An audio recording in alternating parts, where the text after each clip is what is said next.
Trump fired the head of the Bureau of Labor Statistics after downward revisions of the prior 2 months raised suspicions about the accuracy of the numbers. President Trump has named former Heritage Foundation fellow E.J. Antoni as a successor, but his appointment awaits Senate confirmation. The current jobs report is released by the acting BLS commissioner. George Williams, Washington. National Guard troops may stay on the streets of Washington, D.C. through year's end. That's a report from multiple media outlets citing anonymous sources. But the D.C. Attorney General has filed suit looking to end the troop deployment that's taken a big bite out of crime. Senate Majority Leader Thune says his party is developing a strategy to confirm a series of the president's nominees in batches over the upcoming weeks. We got to figure out how to make sure we've got the votes to move it. And so we've been having those conversations here, and I hope that we get to a spot where we're ready to move. And if things go according to plan, I think we get on that next week. Senator Thune spoke with the Salem Radio Network.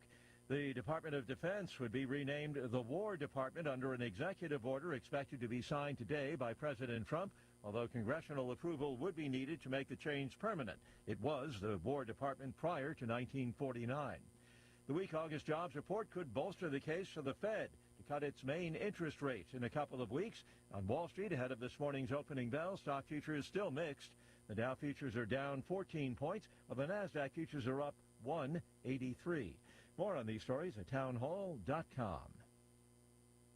Are you having trouble hearing? Hearing loss can devastate the quality of your life. Now, there's an affordable fix for you or your loved one. Rated the best hearing aids of 2025 by Forbes Health, Audion Hearing has the highest quality hearing aids at the lowest prices, starting at just $98 a pair. I actually like them better than my old $5,000 hearing aid. I could not believe how my hearing and life changed. Join over 1 million happy customers by going to audionhearing.com. That's AUDIEN hearing.com. The dollar has lost over 25% of its value in the past 5 years, and it's only going to get worse. We are Advantage Gold, and we are helping Americans prepare for the great de-dollarization by diversifying their portfolios with physical precious metals. We've partnered with former chief economist of the IMF, Kenneth Rogoff, to give away his latest book called Our Dollar, Your Problem. Call 800-741-GOLD, and we'll rush a free copy to your doorstep and include our special Gold IRA investing kit. Consult your tax and financial professional before investing. Call 800-741-GOLD.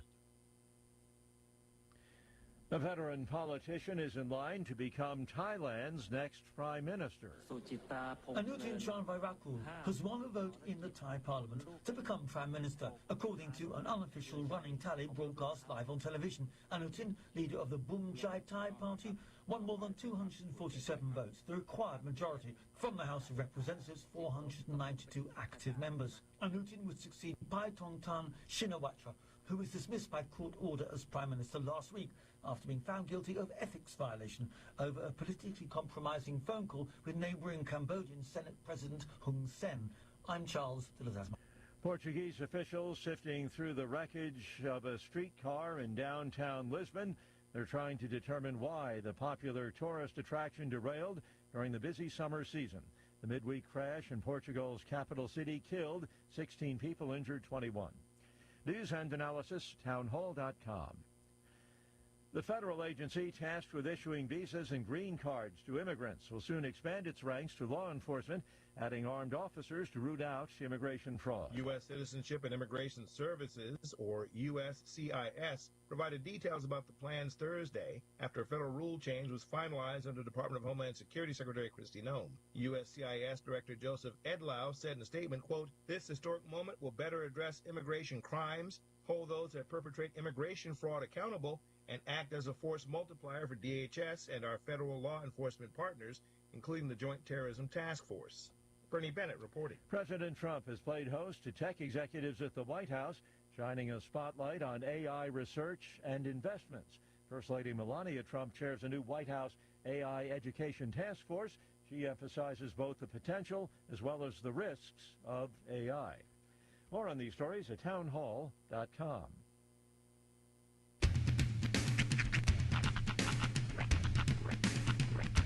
What in the wide, wide world of sports is going on here? I promise you, whatever scum did this, not one man in this force will rest for 1 minute until he's behind bars. Now let's grab a bite to eat. Yeah, come on. I feel the hot wind on my shoulder. the touch of a world that is older. I hit the switch and check the number. I leave it on and then I slumber. I hear the rhythm ringing through it. Flamenco guitar and cumbia music. I hear the talking of the DJ. The travel listen, what does he say?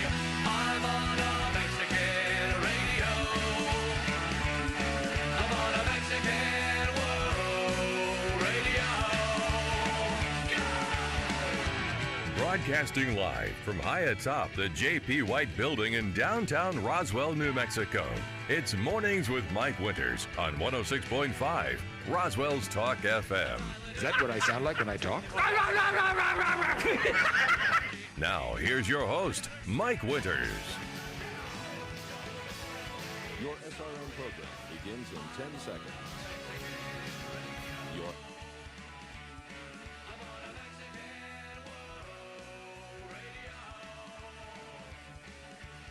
And good morning, one and all. Welcome to Mornings with Mike Winters. I am he. That would be me, Mike Winters. Happy Friday. Cooler Friday. A much cooler and much darker Friday. A little more overcast. Like, I didn't see the sun for a good long while this morning. Yeah. It was like 6:30 and it's not even coming up. I don't know if you still see it yet. It's kind of. It's there. Yeah. It's just it's daylight, I guess you could say that. There's a thick cloud over on this side and not as thick of clouds over here, so it kind of throws everything for a loop. Yeah, but happy Friday nonetheless. And Indeed. Of course, Football Friday, big Friday night is here on 106.5 Roswell's Talk FM. We'll have Roswell Coyote football action as they travel to Hobbs, New Mexico to take on the Eagles.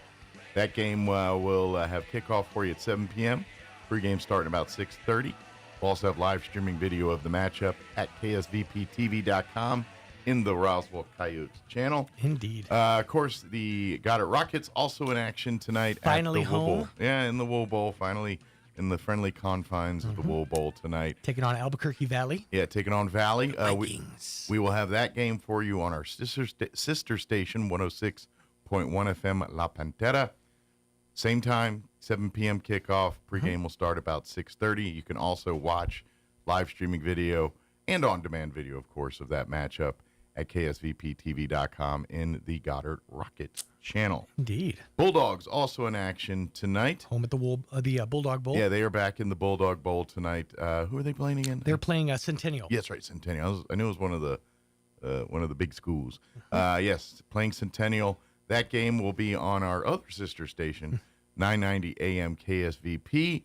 NRTs, you probably can't pick that up so well, especially around kickoff time when it's in the evening and we have to power down the AM. However, there will also be live streaming video of that matchup, ksvptv.com in the Artesia Bulldogs channel. Yes, indeed. And don't forget, if you have our apps, our Roswell's Talk FM app, our La Pantera app, our KSVP app, you can download those and listen to all the games as well, just like you would on the radio. Yes. It's all there. So, but yeah, tonight, pre-game's about 6:30, kickoff at 7. So should be good. Congratulations to the Philadelphia Eagles. Did you watch that game? No. I did. Did you really? Oh, yeah. Okay. Well, I mean, it was the season opener. You got to at least glance at it. Well, my wife's a Cowboys fan. That's true. But I'm the furthest thing from it, so yeah. That was a debacle. It was everything happened in the second quarter, it looked like. Well, it was weird from the jump because they had the opening kickoff. And during the opening kickoff, one of the Philadelphia Eagles players got hurt. So there was a TV timeout. I see. Well, during the TV timeout, Dak Prescott and Jalen Carter, a defensive stud for the Eagles, they were, and they were all talking or whatever. And I guess, they were, talking about exchanging recipes or whatever they do when they sit and talk to each other. Sure. And Jalen Carter straight up spit on Dak Prescott. All right. And we didn't see it live. Well, but we get back from the break, and they come to the break, and next thing you know, they're throwing Jalen Carter out of the game. Oh, wow. And you're like, what? And then they show the replay, what happened, and the spit. And, so their star defensive player didn't even play because he got thrown. And I'm pretty sure he's going to be missing a few games for that one. Probably. And a few paychecks. And luckily, no teeth. And then from there, and then they had the lightning delay, and I guess the game never came back. At about 9 o'clock, they went on a lightning delay, and I went to bed shortly thereafter. And then when I got up this morning, it was the exact same score. Final Phillies win 24-20. Yeah. So I'm guessing they never came back from the lightning delay. Was that in the third quarter? Because the last score I saw was in the third quarter. Yeah, it was about 8 or 10 minutes left in the third quarter, I think, when they called for lightning. So they had the wherewithal and the fortitude to kill the game. Yeah. And it was. I'm just saying. Anyways. So it was a crazy game last night, and then of course Dallas fans are mad at CeeDee Lamb because he can't catch, and the comments about Jerry Jones saying they're only one player away from winning that game last night. You mean one player like the one you just traded, Micah Parsons? Like I know that they got into it and had a little scrap or whatever, but I always like to imagine that player to player banter sounds like that MMA commercial for, I think it's like Kettle One or one of those where they're like in a headlock and it's like we're having a get together after this. I'll bring seltzer water. Oh, that would be fantastic, Steven. I always imagine like that's how the conversation really goes. But, but they're maintaining their mean faces for camera's sake. I imagine it's like bad lip reading. Or like if you ever watched a John Cena wrestling match, he calls his spot. Like he'll sit there, or you can like hear him audibly say, "You run into me, I'll clothesline." Like he's calling the spots in the ring. The guys on commentary, he's talking trash. No, he's calling his spot. It's clearly obvious. You don't want to get hurt. He's letting people know this is not real. I'm coming in for the suplex now. Kayfabe, what's that? But yeah, no, I got to imagine you got to keep that banter at least semi, above board between teams. But obviously, it gets heated. Yeah. So it was an interesting opening game of the season last night. So, but we're off to the races. Let's set the table for the weekend here. That's right. Now my big game will be Sunday. Washington and the New York Football Giants, who are the Cowboys' next opponent / victor. That'll be next week, and we'll have that game for you over on our sister station, 92.9 The Brand. And then, weirdly enough, Washington will be the Thursday night game next week. They take on the Packers. Ooh, that's gonna be a good one. Yeah, Packers Commanders next Thursday night. So I have literally no skin in this game. Like I haven't followed the Packers in at least a couple of seasons.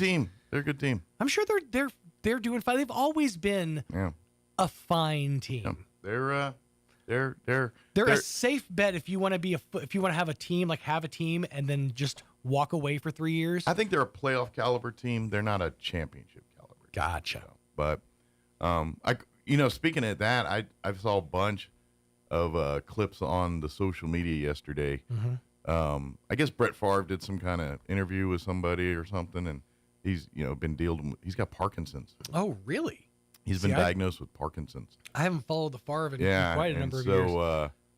They're kind of he's dealing with some of the symptoms, and I think he's 55 and he's already seeing some of the things. He's lost his ability to run. Yeah, looks like. Yikes. So that was kind of coming out. I don't know when that interview came out. I didn't see any of that till yesterday, but it was interesting. Huh. So. Wow. So I really hadn't been following Brett Favre at all. But yeah, it looks like his. There was a kerfluffle there about some charity money that. Oh, I remember that. That he used for something, and it was supposed to be earmarked for something else, and I don't remember all the details about it, but I don't think it was as bad as people thought it was. But he's already got that like people already. Oh, he was stealing money from a charity. It's like, well, I don't like that was exactly it, but that's what the story is. Well, now. no, it was what the public thinks. That the money that was supposed to go towards the charity was being funneled to another organization. Yeah, I don't remember to build a. Like I think it was like an indoor arena or stadium for his son's team or something like that. Yeah, it was something I don't. Or for his daughter's like lacrosse. I'm not sure. It was something to do with funneling the money to build another sport. But I think it was more than that. Yes, their kid was involved, but it was bigger than that. That's what made it. Like everything, I think legally was on the up and up, but the nepotism side made it look this way, and everyone kind of made it look, I think. Right. But I don't know all the details. Well, I'll I'm be not honest. educated Everything enough that's come out about Brett Favre since, his days moving on from the NFL has been not great. No. I mean, there's the whole photo scandal Yes. from, about 7 or 8 years ago. Pictures, and I think he's said various things over the years. They took his camera away. End of the day, he's an NFL quarterback that had a lot of attention on him, and that tends to do things. So, yeah, once the attention stops, it starts to work its way in a little bit. Yeah. Like, I need it back. That's right. I'm hungry for the people. So. But anyway, we do have a busy show for you today. We're going to replay our interview we had with the folks on the Roswell Literacy Council. They joined us yesterday to talk about Knowledge Bowl coming up here September, I believe, 28th. So we're going to play that interview here in just a bit. Sean interviewed Doug Weiser from the Walker Aviation Museum on Tuesday of this week. And we'll play that interview for you here in the 8 o'clock hour. And then Barbara Gomez with Main Street Roswell will join us in the 9 o'clock hour talking about, of course, Farmers Market tomorrow. Yep. Air races all next week. Oh, yeah, that's next week. Next week. I was talking to a guy at a Stripes here in town, and I said, we were just kind of talking about, how business has been. I was like, are you guys ready for next week? He goes, what's happening next week? I'm like, the Roswell Championship air races are coming here. And he goes, oh, where's that going to be? I told him, now here's the thing. I told him it's going to be out at the base. He goes, oh, well, not a big deal. I'm like, dude, you have no idea. Yeah. A storm is coming to Roswell. A storm of tourism. Well, yes, tourism dollars, but also tourism. What tourism brings along with it. Should just, as you walked out, said, stock up on the burritos, and then walk out. Just look him square in the eye and say, be afraid, and then walk away. Extra chimichangas. Walk out. If you're ever bored, you're like waiting for your flight, and you'll probably get, in a little bit of trouble for this. Just walk up to a random stranger, and this is actually a Dane Cook bit, but just walk up to a random stranger and lean over to their ear and go, don't get on the flight. And then just walk away. They'll wonder what's going on. They'll probably go get some TSA, and then I'm about to say, you might get arrested. Have your fake mustache ready. Yeah, you might not leave the building. Or even better, if you don't have a flight, just go to the airport and find somebody random, whisper that, and then walk away. I feel like that scene's going to end like Meet the Parents with bomb, bomb, bomb, bomb, bomb, bomb. I said bomb, bomb, bomb, bomb. All right, it is 7:18. Probably should get the interview going. But foist, your weather, a kinder, gentler, maybe a little moisture kind of weather. Put it this way, notice I'm wearing today? Long sleeve tee. I didn't even put that together. It's a little warm for that, but I said, I'm going to do it anyway. I'm going to throw caution to the wind. That's right, because I'm old and cold. I'm meteorologist Steve Hamilton with your Pecos Valley weather. We have cold front dropping in today from the Rockies, and that'll keep us in the low 80s on the afternoon high. And we could get a few showers or thunderstorms later on. For the overnight hours, maybe a shower, cloudy, and we're down to about 60 on the low. And then we get a mix of sunshine and clouds on Saturday. Still a chance of a shower, and we're looking at low 80s, scattered showers, and mid 80s on Sunday. That's your latest forecast. I'm meteorologist Steve Hamilton. Thank you, Steve. Currently 73 degrees here in Roswell. Humidity is at 50%. And winds currently out of the southwest at 6 miles per hour. We are looking at a 20% chance at showers this afternoon. They're talking after 3 o'clock today. Cloudy with a high of 82. South winds 5 to 10 miles per hour. Tonight, chance of rain's also at 20%. Mostly cloudy with an overnight low of 61 degrees. South winds 10 to 15 miles per hour. For you Saturday, we're looking at a 20% chance at afternoon showers tomorrow, partly cloudy. 81 for a high with northeast winds 5 to 10 miles per hour. Tomorrow night, our chance of rain's at 30%, mostly cloudy with an overnight low of 63. South winds 5 to 10 miles per hour. Sunday, we're looking at a 20% chance at showers with a possibility of thunderstorm for the afternoon, mostly sunny. 87 for a high. South winds 5 to 10 miles per hour. And that's it. That's it. They've decreased our chances. They were talking 40, 50 at one point, but yeah, best we got's 30% on Saturday and Sunday there. Sunday night, no talk of rain, 64 for a high, and then sunny and 92 when you head back to work and school in the studio this morning on Monday. All right, it is 7:20. We're going to take a 3.5-minute break. Then we're going to play our interview with the folks from the Roswell Literacy Council talking about their upcoming Knowledge Bowl. Don't go away. You're listening to Mornings with Mike Winters. Happy Friday. The National Championship Air Races are landing in Roswell, September 10th through the 14th. Get your tickets now at airrace.org. Are you experiencing persistent symptoms like arthritis, fibromyalgia, pain, fatigue, brain fog, or respiratory issues that conventional medicine hasn't resolved? It could be due to underlying causes such as mold toxicity or autoimmune imbalances. At Roswell Medical Clinic, our functional medicine practitioners take a holistic approach, using advanced diagnostics to identify these root causes and create custom treatment plans that may include dietary changes, supplements, and detoxification protocols. Discover how functional medicine can transform your health. Contact us at 575-317-3311 or visit 111 West Hobbs to schedule your consultation. Christian living matters because it's a reflection of faith and action. It's not only about believing in Christ, but also walking daily in his teachings. A life modeled after Christ demonstrates love, kindness, forgiveness, and humility, values the world desperately needs. By living faithfully, Christians shine as lights in a world often clouded by selfishness and despair. Christian living shapes character, guiding believers to pursue integrity and compassion in every relationship. It strengthens families, builds communities, and inspires hope. More than rules or rituals, it's about embodying God's grace and allowing his truth to transform our thoughts and actions. Living as Christ taught us also gives purpose and peace, reminding us that our lives have eternal significance. When others witness genuine faith expressed through service and love, hearts are touched and lives are changed. Ultimately, Christian living matters because it points people back to the one who gives us meaning, Jesus himself. Join us at the Country Club Road Church of Christ for worship at 10 a.m. on Sunday, located on the corner of Country Club and Washington in Roswell. Coach, can you talk about the latest trade rumors? Absolutely. Right now, you can get big money for your trade at Roswell Ford. Start your season with a win at Roswell Ford. Right now, we need trades. So if you're making payments on your current vehicle and want out early, Roswell Ford will do whatever it takes to help you escape from your trade. Even if you owe thousands more than it's worth, regardless of make, miles, or condition. With 0% APR and no payments for 90 days. Worried about your credit? Don't sweat it. Roswell Ford has partnered with more aggressive lenders who will push to approve your credit with great terms, with good credit, no credit, or even if your credit is less than perfect.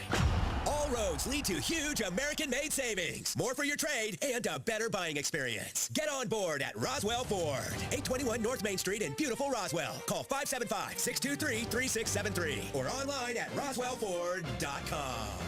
0 APR for 48 months is $28.83 per thousand finance. Interest accrues from date of sale. Subject to lender approval on select vehicles. Offers not combined. Pecos Valley Broadcasting has immediate entry and experience level and radio and live stream video sales executive positions open in Artesia and Carlsbad. You'll work with our amazing team to build and maintain accounts and dive into advertising and marketing promotions. Experience in sales is preferred and bilingual opportunities are available. Base guarantee plus bonuses and commissions. Apply now. Email your details or resume to hireme@pvbcradio.com. Take your career to the next level with Pecos Valley Broadcasting, an equal opportunity employer.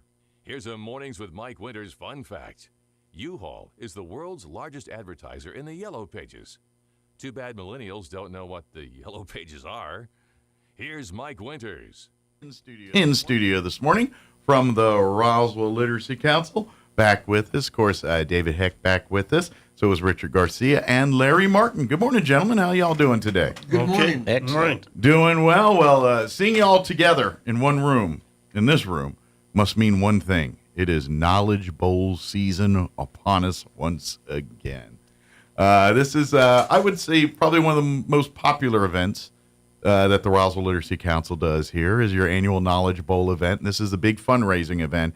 For folks not familiar, the Literacy Council it's in the title that not only do they help people become literate, the ability to read, but they help folks get their high school equivalencies, help to get their English as a second language skills taken care of, their citizenship. They help a lot of folks with pretty much navigating all those needs, and they do it all free of charge.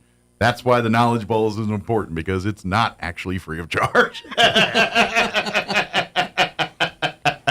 So we have our Knowledge Bowl each year to get everyone to come out and have some fun, spend an afternoon at the Joy Center, have fun, bring your friends, eat snacks, and brag about who's the most trivia knowledge person here. And at the end of the day, we'll crown a winner, and everyone will have a good time. That's it.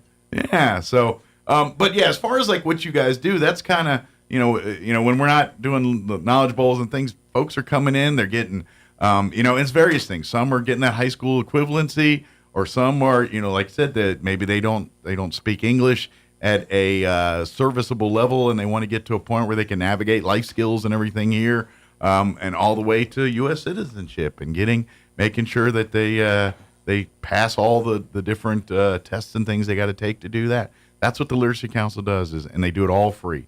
And so it's great work that what goes on, and they're always looking for volunteers too. Well, if I may. Absolutely. Yeah, I should shut up and let you guys talk. Huh? No. I mean, that's a great introduction on this monologue. But I'm going to tell you one thing. I'm going to let Larry go ahead and with the trivia, but I'll do a little bit of a spiel on the Literacy Council. We've been around for a long, long time. Mm-hmm. And we discuss it every day, why people don't take advantage of it. Of course, we were hit very hard with the COVID. And, we're a nonprofit organization. We depend on funding from different organizations, United Way and many others that found other foundations. Sure. And, of course, a lot of the oil companies. Private donors, yeah. But the thing about it is that our services are second to none, because it's all volunteer. Mm-hmm. And the thing about it with the Literacy Council is that there's only one thing that you said is we do have books for the GED. We do not teach like a class. The class on the GED, because we'd have to go through the Roswell Independent School District. Gotcha. But you can set the table to get that done for them. Yeah. Yes. And the thing about it is that with the citizenship, and it's which is important to, especially this time and age right now, what's going on, and also where we tutor for English. Is, I don't know what it is throughout the community and business owners to stress to those employees, because you see them all over in every facet of industry here in Roswell. And I say industry from your eating establishments, mm-hmm. to ball and paint, to wherever you want out in on the base or whatever, the Industrial Air Center. And I stress very strongly that this is a benefit not only to that particular person, but the business people. Absolutely, yeah. And our goal is to be able to tutor for the success of that client, to be successful in whatever job they have. To be able to do it on themselves. I saw an article in the Roswell Daily Record just a couple of days ago, a week or so ago, where some of these companies have truck drivers that can't speak English, so they can get their CDLs. And all they're doing is reading English signs all day, and right, navigating in English. And so it's a benefit. Absolutely, it's not something that a person is going to take and forget. It's going to help them, and we're there to help them. Well, and this, to me, I look at this as and we.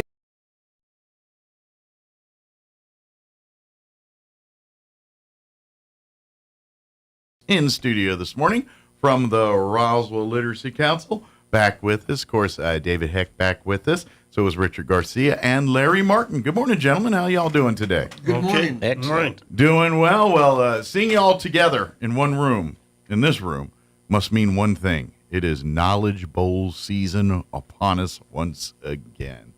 This is, I would say, probably one of the most popular events that the Roswell Literacy Council does here is your annual Knowledge Bowl event. And this is a big fundraising event. For folks not familiar, the Literacy Council it's in the title that not only do they help people become literate, the ability to read, but they help folks get their high school equivalencies, help to get their English as a second language skills taken care of. Their citizenship, they help a lot of folks with pretty much navigating all those needs, and they do it all free of charge. That's why the Knowledge Bowl is important, because it's not actually free of charge.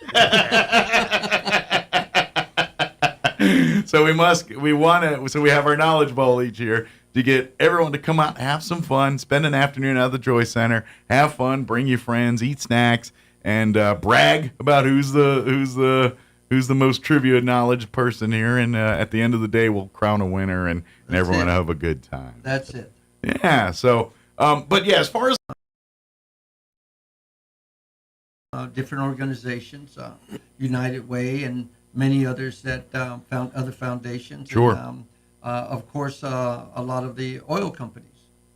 Private donors, yeah. But the thing about it is that our services are second to none, because it's all volunteer. Mm-hmm. And the thing about it with the Literacy Council is that there's only one thing that you said is we do have books for the GED. We do not teach like a class. The class on the GED, because we'd have to go through the Roswell Independent School District. Gotcha. But you can set the table to get that done for them. Yeah. Yes. And the thing about it is that with the citizenship, and is very, which is important to, especially this time and age right now, what's going on, and also where we tutor for English, is, I don't know what it is throughout the community and business owners to stress to those employees, because you see them all over in every facet of industry here in Roswell. And I say industry from your eating establishments to ball and paint to wherever you want out in on the base or whatever, the industrial air center. And I stress very strongly that this is a benefit not only to that particular person, but the business people. Absolutely, yeah. And our goal is to be able to tutor for the success of that client, to be successful in whatever job they have. To be able to do it there on themselves. I saw an article in the Roswell Daily Record just a couple of days ago, a week or so ago, where some of these companies have truck drivers that can't speak English, so they can get their CDLs. And all they do is read English signs all day, and right, you know, navigating in English. And so, you know, it's a benefit. Absolutely. It's not something that a person is going to take and forget. It's going to help them, and we're there to help them. Well, and this, to me, I look at this as, you know, and we have a lot of great organizations in our community do various facets, things helping kids, helping homeless, helping pets. What all are needed, all are good. And what I look at is, you know, this Literacy Council, this is investing in our people. This is, you know, we can have our fundraisers to build this new center for this new thing or this new playground or for this, but equally as important is investing into the well-being of the people that call our community home, and to give those folks the tools to navigate life themselves, to pursue whatever passions they want without the caveat of a hurdle like a language barrier or a literacy barrier in the way. That's why this is so important. Is an educated community is a better community, and that's just what it is. And the more we can help our folks get to higher education levels, whether it's for day-to-day life stuff or to get that piece of paper to say they can do the thing to do the next thing, whatever that is, we want to make sure we make it as easy as possible to pursue those dreams and to give people not a hand up, but the tools to help themselves. And that's really what you guys do on a daily basis. And we've been successful. We've had clients that have gone up to El Paso, nervous as hell, after being tutored for the citizenship. I'll guarantee you one thing, man. You start going through that citizenship book, heck, I probably couldn't even pass it. I was about to say, I think there's a lot of natural-born Americans that will have a very hard time passing the U.S. citizenship. I tell you. Yeah. And we're fortunate enough that we were here in the United States and going to schools where we learned a lot of this stuff. Yep. Okay? And then we forget. Well. But they have to absorb it at a certain length of time People that are earning something versus giving something always appreciate a little bit more. That's just that's just humans. That's right. And we've got another one that I think is very successful. She's an employee at Walmart, and she's from Romania. Cool.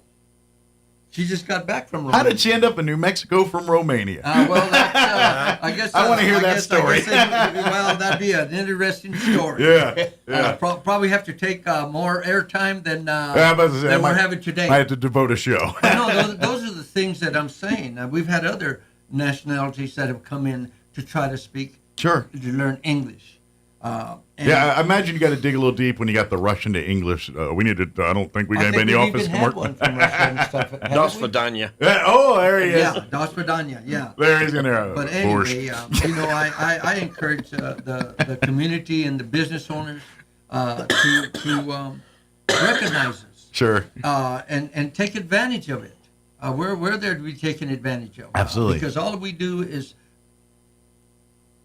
volunteer for the good of the community. And I'm going to take a stab and this is where you guys and your other volunteers, this is where your heart gets filled, is those moments where that person from Romania now lands their first job or lands that first milestone in their life, and it's all because of what they've been doing through the Literacy Council. That's your payday. That's the day you're like, how cool is that? She went in here not able to communicate, talk to anybody, and now has a job, met somebody, and might be going on dates here pretty. You know what I mean? Just whatever that is. Well, that's the cool part about it, is see people's life grow because they walk through your doors one day. Well, Well, in closing on this, so Larry can go on and do his spiel. Yeah, we got to talk about the fun We're part. we our founders, Erla Martin and Clayton Stallings, were instrumental. Like was the Trusa and so on and so forth, or other organizations. Sure, take some stubborn brains to keep it going. But there were the founding people of this particular organization, and there was others. And we're going to be honoring Clayton Stallings. Erla Martin passed away some time back, and so has Clayton Stallings. But we're going to honor, have a reception for Clayton Stallings. Okay. We were going to have it right before the trivia or the knowledge vote, but it's going to be in October. Okay, so we're going to make that a separate shindig a little bit later. Perfect. And we're hoping this deserves a bigger platform than just the knowledge bowl. Yeah, it makes sense. I think at that time we haven't set a time, but there'll be light refreshments and stuff like that, and we're hoping to honor this man that dedicated and inspire the next generation to pick up the mantle. Very generous to us, and not only when he was living, but even now in his passing. And I just wanted to mention that, and people that knew Clayton Stallings, which he was well known in the community, that we're going to be not only honoring him, but continue his legacy. That's your honoring. Of what he believed in. That's the big honor. And I'll leave it at that, but I want people to understand that we're there. We're at 609 West 10th Street. And our phone number is 575-625-1369. Yep, call it, leave a voicemail if you don't get a person, and they'll get back to you here. And whatever, if you're looking, like you said, you want to start the process of getting your GED, or if you're wanting to, get your citizenship, or whatever those things, the first thing you do is make that phone call, make that visit, and let's see where we go from there and see what the next. We've got a lot of material that's there for them to pick up. And it's all free. Yeah. That doesn't cost you one dime to do any of this. That's the beauty of it. We're trying to help you get the foundation so you can afford to buy whatever you want. And I get it. When you don't have any skills, it's hard to have money. And when you don't have the skills to navigate, that's the problem. Real quick right here, I'll pass it to the treasurer. He spends our money. Speaking of money. He'll tell you a little bit what we're going to spend some money on in the coming week on what we're going to be getting. We're thinking about a printing board, which is like a white chalkboard. Okay. Instead of a blackboard, it's a whiteboard. It's a lot stepping of them into electronics. Next generation, get some tablets for the kids. Update some teaching aids here and step it into a little bit more modern. You know. Yeah. But it's you know, because if not, it's going to look like Little House on Prairie, where there's like the books with the belt wrapped around it. Yeah. And we all walk into the one whole school, and we all got that one chalkboard with that one hunk of chalk that's about that big. Yeah. Yeah, we got to upgrade. Yeah, we have to upgrade. Although I ain't gonna lie, watching Little House on the Prairie, like those desks are always great. They're so well thought out, storage and everything else. Anyway, I digress. And that's it. But the money, we're going to use some of this money from this year's Knowledge Bowl to upgrade some of the school material supplies, equipment, things like that. Yeah. And so now the Knowledge Bowl itself is coming up here on September the 28th, and it's going to be at the Joy Center, right? Yes. And now is the time to sign up your teams. Cost is $100 per team, and it's about what, 5 people? 5-man team. 5-person team. 5-person team. Now, if you want to do it by yourself, go for it. But yeah, that's the max. Yeah. Like if you can't find 4 friends and you want to tackle it yourself. Now I get it. And Knowledge Bowl's like that guy's a know-it-all. I'm not gonna partner with him and let him do it yourself. All right, but yeah, you and up to 4 and your friends. A lot of times we get different civic groups and organizations. A lot of like usually our American Legion usually puts a team in, or you'll see like one of the other civic organizations put in teams. Last year the Lions Club won, and before that I think the Eagles won once a couple years ago. And we like to have Al Truce is always there. That's a great contributor. I usually see scouts. Usually some scouts show up every. Usually a little group of scouts. Well, the Methodist Church I go to put out a team, and the Lions also promote scouts. I think they had some scouts on their team. Ah, okay. I remember seeing some scouts in uniform. One was a kid over the years too, and those are ace in the holes. Yeah. You know, they hit you, and then all of a sudden there's one question that's probably not meant for people over 50. Well, I'm not picking questions this year, but Larry, you're not on question. You're not because usually they lock him in a room and he's not allowed to. It's pretty hard to lock Larry up. But if I can just real quick, we're stressing that the schools get involved. Yeah, we'd love to see teams in schools. For the schools, it's free. Awesome. So if you want to put a high school or a school team in, and no cost. Sometime back in the newspaper, they showed that the Military Institute cadets were on either a debate team or whatever, and we're trying to see. Bring them. We got a person that's going to contact them. The gauntlet's been thrown. And, that's right. Bring your best. Larry's going to kind of look around. I might get him on my team. But anyway. So you're going to be are you going to go from moderating to contestant? I doubt it because I'm working with the team that picks questions. So all right. It'd be, I'm about to say questionable. Yeah, about he's meeting with them. So Larry's throwing on his helmet and ready to go into the game. Yeah, he is. He is. But Larry has done a fantastic job with this Knowledge Bowl. It's been known throughout the community for years. But like I said, this COVID had a lot to do with us not being able to participate. Sure. And you weren't alone there. but I would like to stress very strongly to the listening audience, especially the public schools, get these kids. It's free. Get teams so they can come out and they'll enjoy it. There'll be light refreshments and so on and so forth. But it's very important for the schools to get involved, not only in the sports, but coming out and bringing the kids. They have debate teams, they have this and that. Socializing. And socialize and see what it's all about. And again, it's free. For the schools, it's free. We welcome them. And if they're listening, to get in touch with us and come and have some fun. Absolutely. I would love to see a contingent from Roswell High, Goddard High, NMMI, Gateway, all the above. Bring them on. Well, to be honest, I approached the schools last time and none of them responded, so I was really kind of disappointed. Well, this is an opportunity for Roswell to have an annual event. I think this should be like this kind of like and this is where not growing up here doesn't help me. Where I grew up in D.C., Maryland area, and I remember as growing up there was this, and I'm pretty sure it was a national thing, but there was this. It was actually a game show, and they had the high school age students competed, and it was called It's Academic.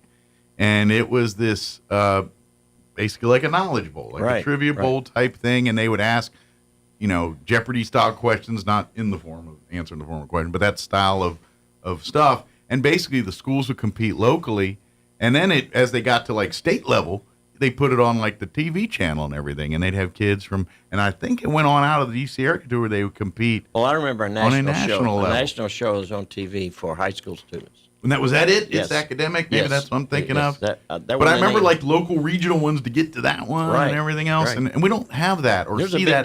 Big deal. And so I think Roswell's starting its own or continuing its own tradition, because this is not new. Knowledge Bowl's been going on for years. But getting it to that next level where it's, it's like Chili Cheese Fest or like it's Knowledge Bowl weekend. We're all going to go hang out. Oh, you know how we are. And, it's UFO Fest week. Oh, it's Chili Cheese Fest. Oh, it's Piñata Fest weekend. All right, it's Knowledge Bowl weekend. We need to put it in that kind of lexicon around. Yes. So. Okay, I want to get to the nitty gritty here. It's at the Joyce Center, as we mentioned. That's at the west end of 19th Street in Montana. 1822 North Montana. Montana, and that's near Sierra Grande for people who don't know anything. Yeah, it's right down there. American Legion Post 28th down there, and So it's a nice building. Lots of the parking. Elks is right there. It's comfortable. They have running water and electricity too, so it's good. And the snacks are always good. Yeah, running water's help. It's nice when the toilet's flushed. It's so convenient.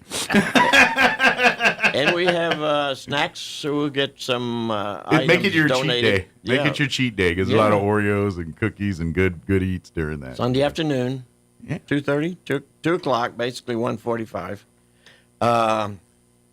Last year, I made sure it was not on a day that the Cowboys played. I'm not sure about this week. Well, they play tonight. They do play tonight. This is the 28th. Yeah, so it'll be a few weeks. Sunday afternoon. So I'll have to look at the I don't know who schedule. we're competing with, but I like to make a couple suggestions. If you're a business and you're sitting out there and you want publicity a little bit, and you have kids in high school, make a team, pay your $100. We'll give you publicity. Absolutely. So lawyers, firms, I don't care who you are. We'll mention on the radio here. I'll help, whatever we can do. If you want to help the community, I'll definitely. I know usually there's like a silent auction or something where people. Is there any opportunities to donate for that still here? Yes. If they want to make donations, if you think, well, I can't go, but here I'll make a donation so they can get some money here. Of course. What's the best way to, and what's the deadline for that if they want to do it? Well, we'll take that donation right up to the day of. Whatever, Yeah, the day of, actually, I was just saying, whatever. you walk in the front door. We can put 40 people in, 40 teams in. Gotcha. Okay, so come. But if teams want to pre-register, what's the best way to do that? Okay, call the Joyce or the Literacy Council. Okay. I'll say again, 575-625-1369. Okay. And they're on 10th Street. It's near the old adult center.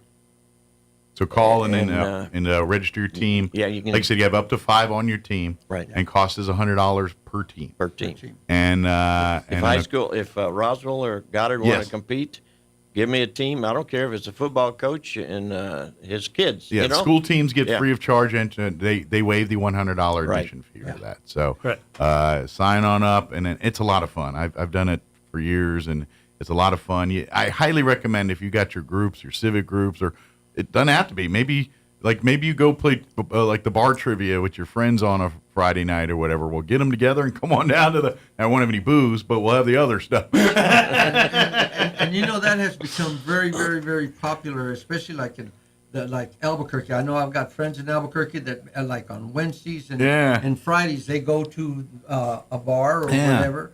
And the group that's going to be doing the trivia, they've been here in Roswell. They've been going up. They have trivia at the Elks, the Eagles, which I'm a member of, and the Pecos Valley. Yeah, I think they've done it at Liberty and other other areas, and they're very popular because they bring a pretty good on show. Yeah, is this the Mind Pro guys? They're doing it. Yes. Yeah, I happen to know that guy. He works. So anyway, they're the ones that are going to be. Good. Yeah, Mind Probe. That's what they do. They do Chris does all his. Yeah, he's almost annoyingly obsessive about trivia stuff. Oh yeah. Just saying. I think you're meeting with them today, right, Larry? Yeah. Very good. Well, it's going to be a fun shindig. Well, we hope so, and we depend on the media. on you guys to get the word out. Well, we'll ring the bell. And you know, the thing about it is that, again, I stress that this is for the community. And I don't know the questions or the answers right now, but we've always participated. We've always had fun. And as Larry mentioned, I think we won the first year that my team had it, we won. That was through the Eagles and LULAC, because they were combined. But it's a lot of fun. It is. It's a lot of fun, and it really wakes you up a little bit on some of these, because we couldn't even remember SpongeBob. Was just one of the questions. You forget how much you forget sometimes. That's right. That's right. You know, the older we get, the more I'd like to make one comment. We had a single family came in last year, paid their $100. Think nice. Basically had a boy and a girl. It looked to me like they were in middle school. And mom and pop, and they came in second. Oh, yeah. Second, and missed it by a couple. So youth is not points. always a disadvantage. So if you're a family and you got the nerve to get up there, go for it. My personal recommendation is you need a hodgepodge group. Yes. You need someone with a little long in the tooth that knows some of the older stuff that's very in there, but you need a few that know the younger pop culture stuff too that slips us by when they talk about some artist or something. You're like, who? What is that? I thought that was a sandwich. They know what they're talking about. Yeah, that's right. That's right. Yeah. So my recommendation is to get an eclectic mix. Get, if you got a history buff, bring them in there. If you got a sports person, bring them in there. Music or whatever. Use your 5 wisely. Pick your. That way, if you do it right, in theory, all subjects are covered. That's it. Well, Yeah. That's right. And then now all that strategy goes right out the window as soon as the first question happens. So it's.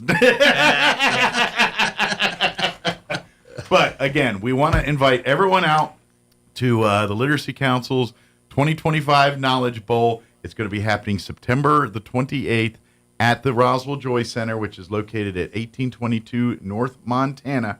Cost is $100 per team. You can have up to 5 different team members on each team. There's going to be prizes provided and for the winning teams, plus there'll be a silent auction and some other things to be held to benefit if you'd like to help out, make donations, things like that. Again, all of the proceeds from this year's Knowledge Bowl going back to the Literacy Council. This year we're going to earmark that money for school equipment, school supplies, things to help some boards and some other peripherals to help these students to make it a little easier to teach them. That's it. That's it. And then, of course, if you need services in any way, shape, or form, if you want to find out, or if you want to volunteer, if you've got time in your hand, you do not need to be a Rhodes Scholar to be a tutor through the Literacy Council. They have, not only do they have the books to train the people to learn to read, they have the books to train the trainers to train the people to learn to read. Right. That's right.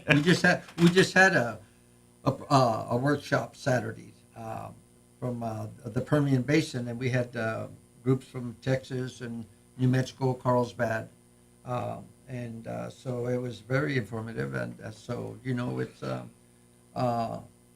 we're not a fly-by-night organization. Nope. We're here. We learn as we go along. Your shoes are well cemented. Yeah. No, that's not the connotation. And then that didn't come out the way I thought it was. That starts sounding mafia stuff. I was just saying they're anchored. We're gonna have cement shoes. Yeah. Very good. Is there anything we missed, fellas? Is there any information or thing we got? Well, I'd like to add that if there's someone out there with a teaching experience, we can use tutors. Absolutely. We have been tutoring out at the Challenge for several years, so we're not doing it right now, but we can if they want us to. Well, and like I said, we always need more people to get and if retired teachers, things like that, they're a huge asset. If you're looking to do that or want to spend some more time, I get it. My wife is a current teacher, and I know free time is something you don't have this time of year. But That's right. But when you're retired, a little bit, maybe help out there too. I'd like to add also, this money goes toward keeping us running, but our expenses are low. We don't need a whole lot of money. But they're not to run big cake parties every Tuesday or nothing. No, the tutors are not paid. It's all volunteers. It's all volunteers. Really, the covering is basically the materials to that are used to educate. And pay the light bill and that kind of stuff. The building and stuff like that. Make sure the building. We got a beautiful building. Yeah, make sure the toilets flush and the lights come on and all that. Yeah, we keep the maintenance very, very. We stay on it. Very, very hand to mouth organization. There's no extravagances. And I also have to mention, and very quick, we house the Red Cross. They're one of our tenants there that have been there with us for some time. They were down here not only because of the flood, but we met people from all over the United States, and they came from different states to help with during the flood. Sure. Well, when we live in a rural place like we do, yeah, Red Cross kind of needs to be on standby pretty much all the time. Just that's right. We give a hands up to Stuart Dietz, who's the director for this area, and I wouldn't want his job. No. Believe me. They keep them pretty darn busy. Man. It's a lot of hurry up and wait, I bet. Yes.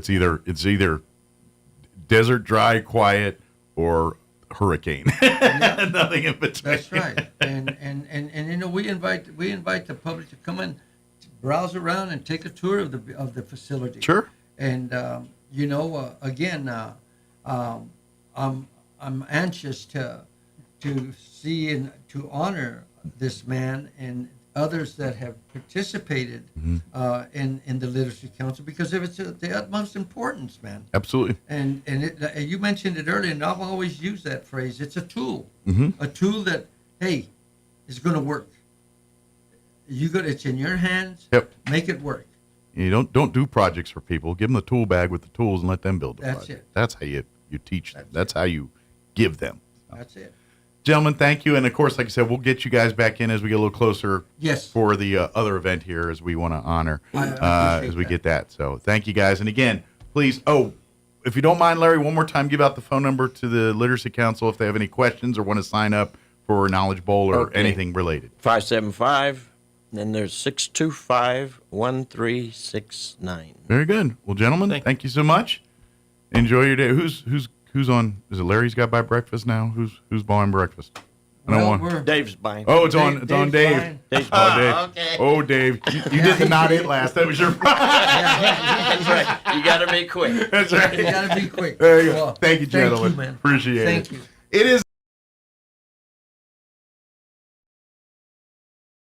Lost 27-13. They'll play at Hobbs tonight at 7 o'clock. Hobbs also 1-1 on the season. Goddard 1-1. Almost made a big comeback against Carlsbad last week. They'll host Valley tonight at 7 o'clock. The Vikings are 0-2, having lost to Bernalillo and Albuquerque High. Dexter's 2-0. They'll host Grants tonight at 6 o'clock. That Grants is a 1-1 team. NMMI 1-0, playing at Eunice 2-0. That starts at 7 o'clock. Gateway Christian has the week off. Hagerman's back in action with Cloudcroft on the road. That starts at 7. The Sports Report brought to you by DSI. Call DSI for all your office technology needs. I'm Eric Butler at Roswell's Talk FM 106.5. With the Wall Street Business Report, I'm Bill Alexander. U.S. stocks rose to a record on Thursday as Wall Street made its final moves ahead of the update on the job market, one that could clear the way for the cuts to interest rates. The number of Americans seeking jobless benefits rose modestly last week, suggesting that employers are still retaining workers, even as the economy has showed signs of slowing. Applications for unemployment benefits for the week ending August 30th rose by 8,000 to 237,000. President Donald Trump signed an order on Thursday to implement lower tariffs on Japanese automobile imports and other products that were announced in July. The lower tariffs on autos are set to take effect 7 days after publication of the order. Some of the tariff relief is retroactive to August 7th. The average rate on a 30-year U.S. mortgage fell again this week. The long-term rate eased to 6.5% from 6.56% last week. For the Wall Street Business Report, I'm Bill Alexander in Washington. For the first time ever, the National Championship Air Races are touching down in Roswell, New Mexico. From September 10th through the 14th, witness the world's best pilots battle it out in the fastest motorsport on the planet. Vintage warbirds, cutting-edge jets, aerobatics, and family fun, all against the stunning New Mexico sky. 3, 2, 1. Get your tickets now at airrace.org. Don't miss this high-octane spectacle.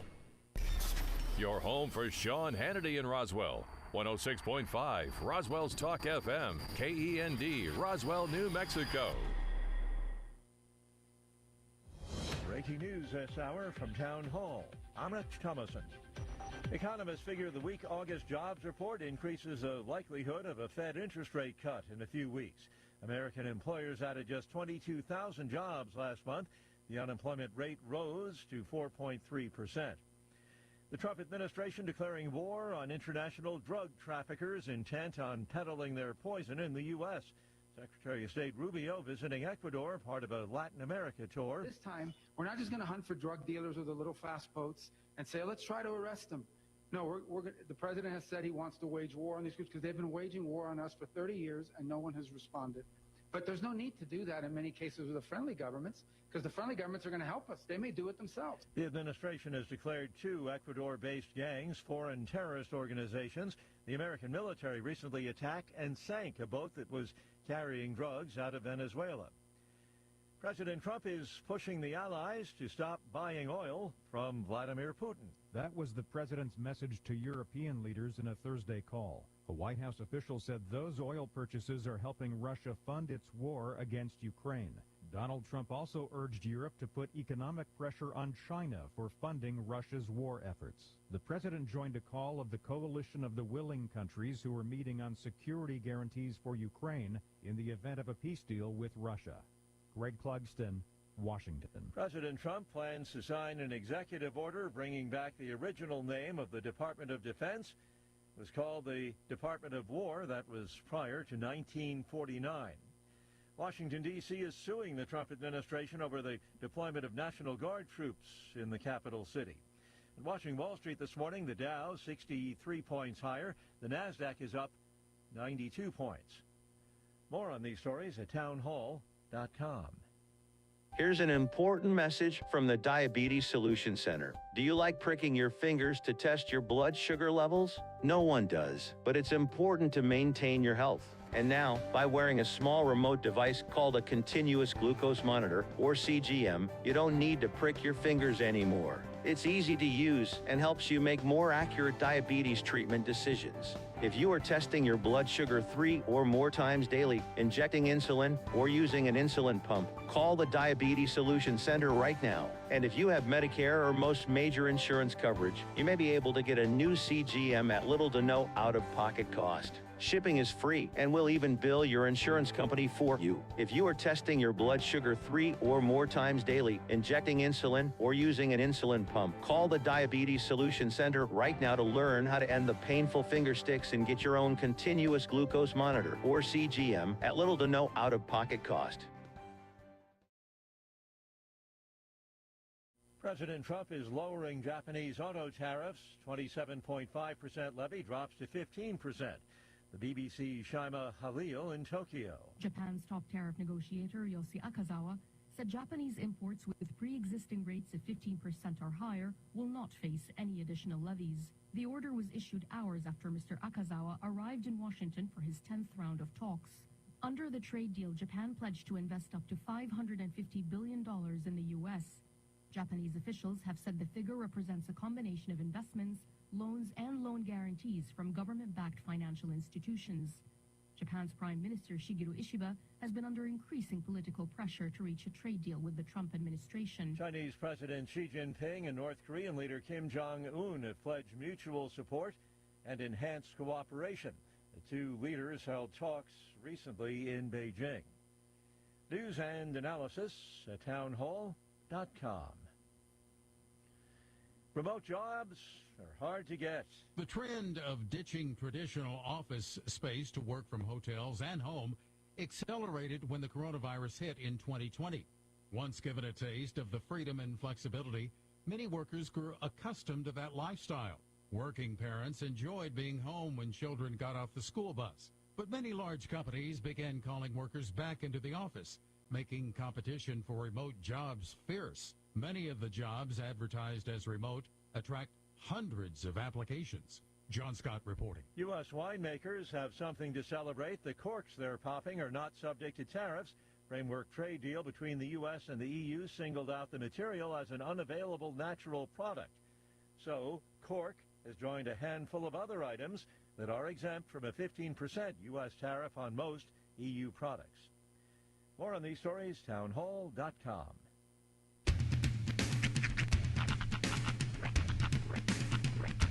What in the wide, wide world of sports is going on here? I promise you, whatever scum did this, not one man on this force will rest for 1 minute until he's behind bars. Now let's grab a bite to eat. Yeah, come on. I feel the hot wind on my shoulder and the touch of a world that is older. I hit the switch and check the number. I leave it on and then I slumber. I hear the rhythm ringing through it. Flamenco guitar and cumbia music. I hear the talking of the DJ. The travel listen, what does he say? I'm on a Mexican radio. I'm on a Mexican radio. Broadcasting live from high atop the J.P. White Building in downtown Roswell, New Mexico. It's Mornings with Mike Winters on 106.5 Roswell's Talk FM. Is that what I sound like when I talk? Now, here's your host, Mike Winters. Your SRM program begins in 10 seconds.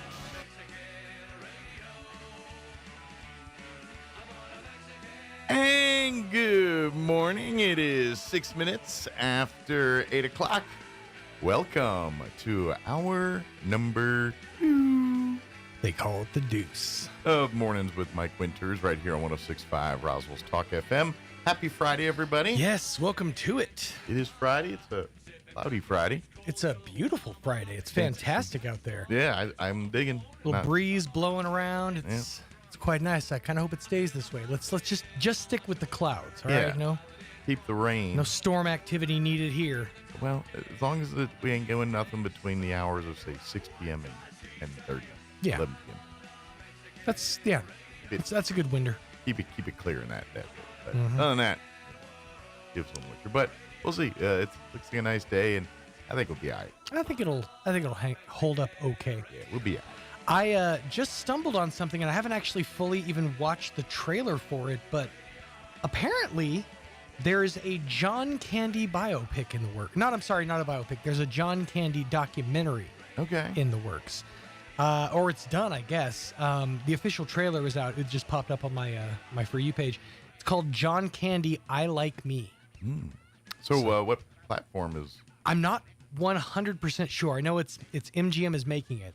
So it's going to have a lot of... Well, they have an MGM channel and all that stuff. I wonder if they're going to put their own stuff. It might be. I'd be curious to find out. But like I said, I've made it to the end of the trailer.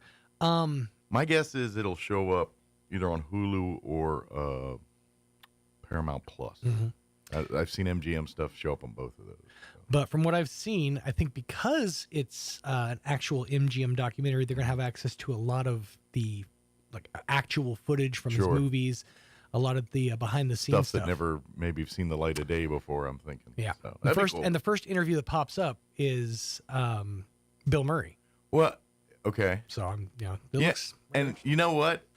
I have not seen anything official saying this is the John Candy documentary, but the algorithms of the internet lately, I've been seeing a lot of name your favorite John Candy film, or here's a scene from Planes, Trains, and Automobiles. It gets me every time, and it's, what I mean, a lot of candy showing up on my feeds and things, and just very random ways. So it makes sense. That could have something to do with it. Yeah, could have. Matter of fact, something. You said Bill Murray.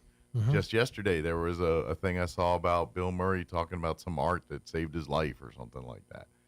How random is that? I'm telling you, the internet setting us up for a John Candy documentary. Whoever the powers that be that control the algorithm. Yeah. Speaking of Bill Murray and former SNL cast member, I don't know if you saw this, but apparently half the cast is getting canned for this next season. Oh, really? Yeah. There's only Are the numbers down or something. I don't know. I think from what Lauren Michaels said, they couldn't make any drastic changes last year because it was the 50th anniversary, so they didn't want any big shakeups. And so I guess this is sort of the shakeup year. Okay. But I haven't heard anything from Colin Jost or Michael Che. I'm curious. I mean, I hope they keep them on at the update desk. But if not, I'm curious who they put at the desk. You know, that's... They find someone else. They That's always sort do. of all of the roles on SNL, that's sort of like the one that has like the most star-making ability, I think. And again, Sure. that's just because of repetition, because you're on every week. You have a guaranteed slot. Like, I got to ask, because you'd be one person that would have this answer. Like, when someone says to you, weekend update with, who's the first name of all the canon that comes to your brain? If like I'm the one honest, that's the most, the like, one that's the most weekend update to you. The one that's the most weekend update to me is the one when I started, and that's Yeah. kind of it's admittedly an obscure answer. Yeah. Kevin Nealon. Okay. Kevin Nealon was always that, he had that perfect level of, Sure. and even in his comedy sense, like even in Happy Gilmore, he kind of Yeah. had that way of delivery of just deadpan and dry, Yeah. but gets the joke in. Yeah. I would say of as far as most iconic, maybe Norm Macdonald. Yeah. Best duo, I'm gonna say Seth Meyers and Tina Fey. Okay. Is probably my personal favorite. Or My answer- Jimmy Fallon was another good one too. But Yeah. Now like when I say weekend update Mm-hmm. and the name, not my favorite, Right. but the one that I associate it with the most is Dennis Miller. I can see that. And that's understandable from the perspective of he was probably the most. He felt most like somebody delivering the news. Yeah. Like a newscaster. Yeah. And then the fact that he went on to do some Monday Night Football and just Mm-hmm. actual broadcast things, it just, to me, I'm like, to me, that's Dennis. I mean, to be honest, the second is Chevy Chase. Really? Weekend Update Just with because Chevy. the original, Yeah, or or just because of my age and everything else. And yes, I've seen that. And plus, that's been thrown at me so Now, much here's- over the years. here's the sad thing, Now, is my that- favorite is Norm Macdonald. Okay. Here's the sad thing, because I think it's almost a universal answer. Who's the most forgettable Weekend Update host? I forgot. No, I have one. But I think I do. I can't spit out a name. Colin You're right. Quinn. Yeah, Quinn was one of them. I remember he did it I for like a completely, minute. until I was reminded like a day or two ago, I completely forgot he was on the desk. Well, and to be honest, he's much better as a side character on the desk, Mhm. like as the one of the like Sandler, Yeah. shows in as a opera guy or whatever. Right. Like that. Colin Quinn's good at being that. That's where Quinn's Mhm. forte is. Or Quinn's a funny dude, but he's a guy that he's not liked He's a universally. stand-up. Yeah. Okay, I'll be honest with you. He's a stand-up. However, the one show that it worked for him, I think, better than any that like he's ever done. Yeah. And it's just because the format was Tough Crowd. Yeah. Like if you ever go back and watch episodes of Tough Crowd, they Yeah. still hold up today. You got like Norton, Patrice O'Neill. I remember those. Yeah. The comics that he was used to sitting around the table. That's at his the, niche, you're at right. the cellar, you sit around Yeah. at the table and you just jaw with comics, and that's what Tough Crowd He was. was essentially. yeah. He's never the family or the like, and his personality is just like guys like Sandler. You just like, oh, I laugh. I want to hang in a room with that guy. Mhm. Colin Quinn's not one of those people. Right. You know what I mean? He's Yeah. just not. He's a funny dude, but you like to be honest. If I'm going to have dinner with that guy, I feel like I'm going to deal with a bunch of problems. Yeah. Where with Sandler, you're like, oh, it's going to be a fun hang. You He's know probably what I mean? You go eat with Colin Quinn. He's probably gonna take a couple of breaks to go outside and smoke. Right. Like I need to see a therapist after I've done dinner with this guy. So yeah, I completely agree. But I'm curious to see what happens with this new season. I know like they kept the guy who does Trump. They've kept a couple others. I think they kept the update desk, but okay. a lot of people are saying sayonara. And to be honest, I'm so not plugged into SNL anymore that I'm like, I don't even know who half the cast is anymore. It's Mhm. just, I'll watch like, oh yeah, I've seen that guy on there for a few years. I don't remember his name. But yeah. So, one show we're gonna just a full disclosure for the hour here, we're gonna replay our interview that Sean had with Doug Weiser from the Walker Aviation Museum here in just a few minutes. So we'll get that going. But there's a show, I think I told you the other day, last week, before I went to the hospital. Before his episode. Yeah, pre-hospital. But, and I got my in-laws into it. And now they're ahead of me on the show. Oh, really? Yeah, there's a show, and it actually used to, I think this show originally showed up on Paramount Plus. Okay. A couple years ago. Bryan Cranston is one of the Oh, executive yeah. producers of the show, and he's actually in at least the first season. He's not in I don't know if he's going to be in it anymore, but again, I haven't seen the whole thing, so things pop up sometimes. Just saying. But there's a show that he produced called Sneaky Pete, and it's now on Netflix, and there's like 3 or 4 seasons of it on Netflix. And the show stars Giovanni Ribisi. Yes. Which I'm trying to think of something. He was in A Million Ways to Die in the West. He's Phoebe's brother on Friends. He's in yes, that was one of his. But he's in a bunch of stuff. He was the bad guy in Ted. Yes, yes, he was the kidnapper in the Ted. weird dancing dude in Ted. Yes. Also in it, and I don't. There's a couple other actresses that you would recognize, maybe not know their name, actresses. The one other guy that's in it that's relatively. I know his face, but I don't know his name. The movie that first comes to mind that I see this guy in is That Thing You Do. Shane McRae. Yeah, he was the bass player in That Thing You Do that went and joined the army, and they replaced him with Wolfman. The actor that played that guy, he's also in it. But yeah, Shane McRae is his name. Margot Martindale is actually in this. I think that's the daughter of Wink Martindale. Oh, really? Yeah. Okay. Who does she play? I'm not sure. She's that lady, the kind of bigger. Oh, she's the grandma. She's the grandma. The grandma. She looks like Wendy the Snapple lady. Yes. Yeah. She's been in a bunch of stuff. You know what else she's in right now? And I haven't really watched it yet. There is a series on, I think it's Paramount Plus again, called Sticky. Okay. And it's about this Canadian maple syrup like heist deal thing, and she's like one of the deal. Yeah, she's also the main character in that too, where her husband's like a maple syrup farmer, and he's either dead or in jail or sick or something, and she's got to run the farm, and gets kind of things get sticky. Yeah, sticky. But basically this the Sneaky Pete movie is basically Giovanni's character and the bass player from That Thing You Do open up. They're in jail, serving time, and they're like cellmates, and they're become friends, and all that good stuff. Well, Giovanni's character is getting out, while Pete's staying in for a couple more years to serve a sentence. Well, he gets out, and then he's got people wanting him and everything because he's a con man, is what he is. And so basically he assumes the personality of his cellmate, Pete, and goes to his family because he hadn't seen his family, he was strange. So, and basically pays Pete, who's the cellmate. And then they're in the bail bonds business, but there's this whole, and everybody's shady, including Pete's family and everything else. And then it's like this heartwarming, sneaky of shadiness, but it's proof that even the shadiest of families have hearts of gold sometimes, where they're there for each other. Cranston's in the first season as he's like a card player, club guy. He's a financier, and basically he's one of the guys that Giovanni owes money to, and it's if you like those types of shows, it's a good one. I highly recommend. It's on my list. I still want to check that one out. Yeah. I love anything that Bryan Cranston does, and knowing he's, executive producing. Yeah. I'm curious as to, I'm just look at backgrounds, where it was shot, because I know Cranston is a New Mexico native. It's not in New Mexico. It's not here. Not native. I'm trying to think where the movie transplant. I think they're. I think they're in either Chicago or New York area in the series. Gotcha. So it looks like that. Yeah. But anyway, we're gonna, like I said, replay the interview. Do you want to do the? We do it next hour. Okay, we'll do that next hour.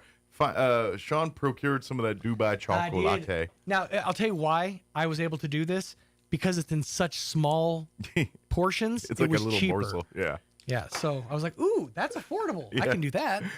Yeah, it's a candy bar that looks like a fun size, but it's only $4 instead of $14. Right. Well, yeah, two for $4. Right. Let's get it right. Oh, sorry. Sorry, 2 for $4.99. So technically $2.50 a bar. $2.50 a buck. $2.50.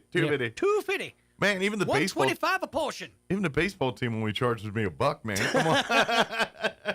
And they got crackle.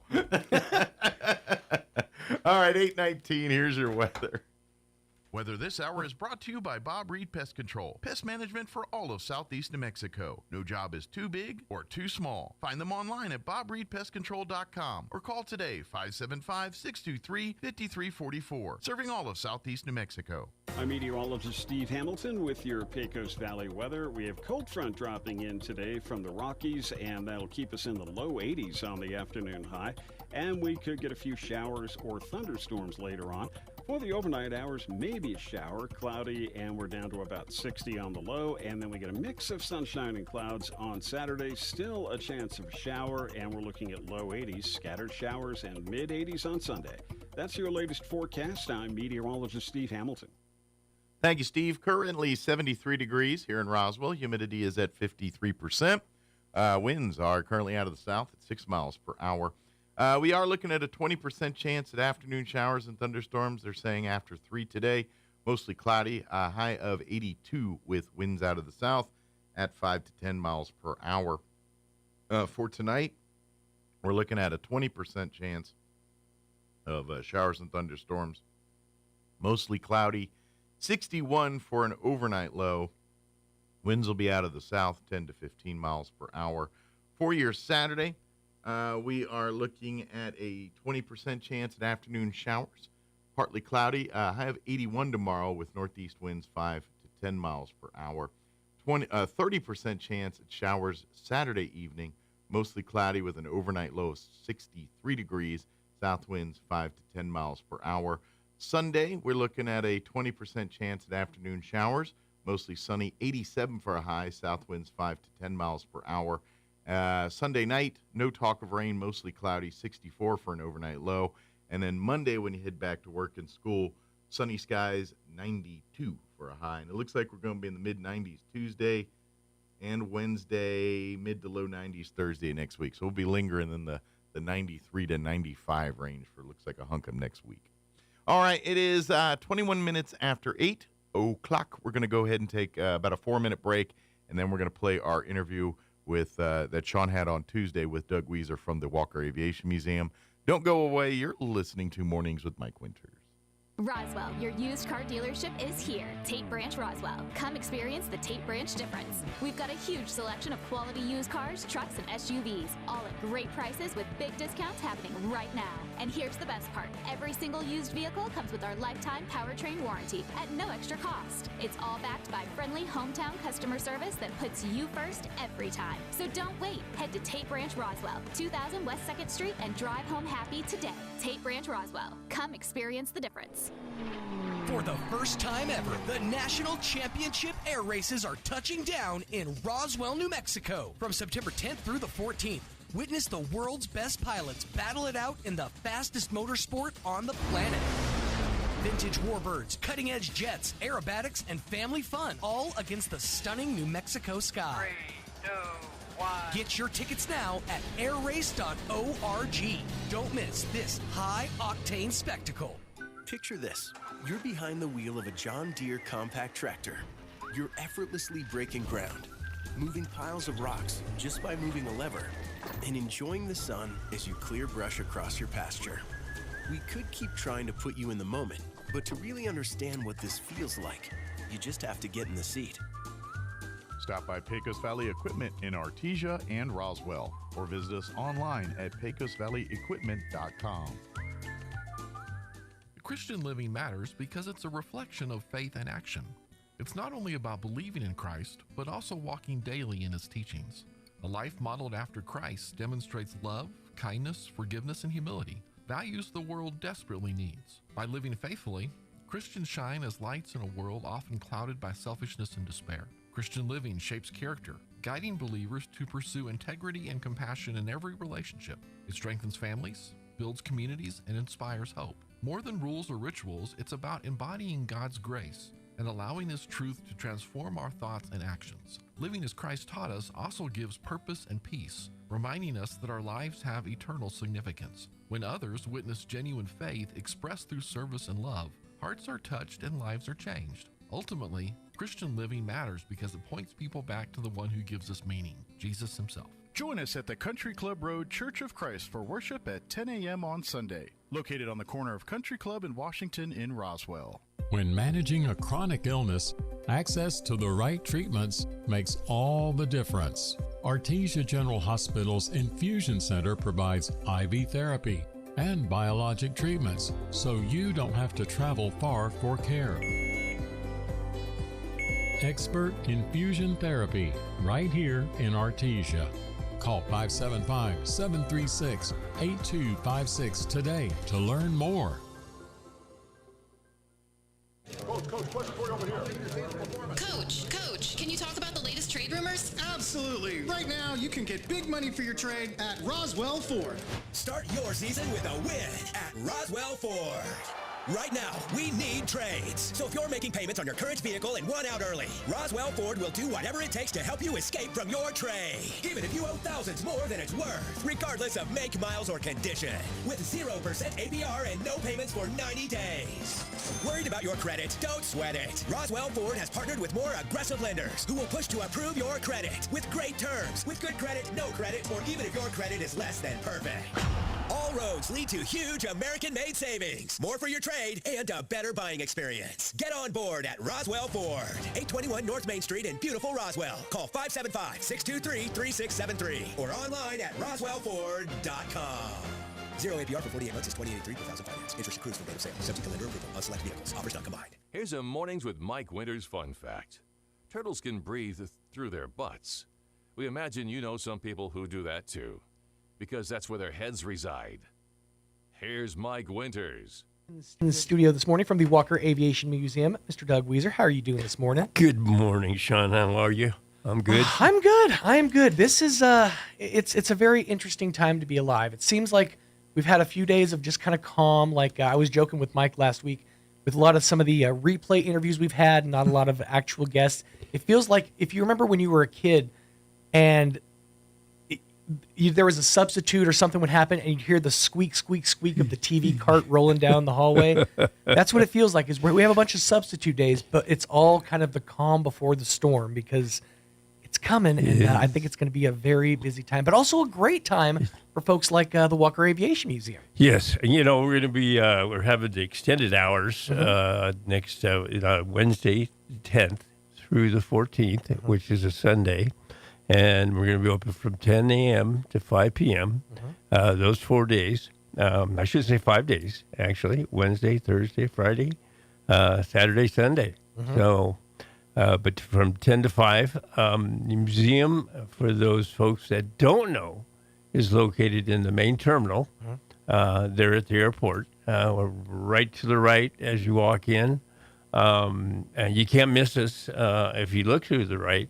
We have an easel that sticks out over there that comes close to tripping you, but and saying, "Hey, this way, this way, over here, buddy." Yeah. So, but 10 to 5, Wednesday the 10th through the 14th, and we'll be there, and we'd love to see you. And of course, if you'd like to volunteer for us, I'll give you that number later, and we'd love to have you. Help out. We kind of buried the lead too. I think the big news is first and foremost, we're back open. Well, we are back open to a basically full-time schedule. The hours do vary for the Walker Aviation Museum. The air races notwithstanding, the hours of operation for the museum do tend to kind of vary based on flights. Correct, and we do the morning flight right now due to availability of volunteers. We're strictly, I'm a volunteer. Everybody that volunteers is a volunteer. So, therefore, we have to accommodate those schedules that can accommodate us. Absolutely. And we're open from 9:45, basically, to after the flight arrives, which is about 11:30, 11:45. So, but limited hours, but they're Monday through Friday. Great volunteers. Robert Sherman, who does this program once a month, and tells us about. He's reading a great book, by the way. It's called The Walker Mafia.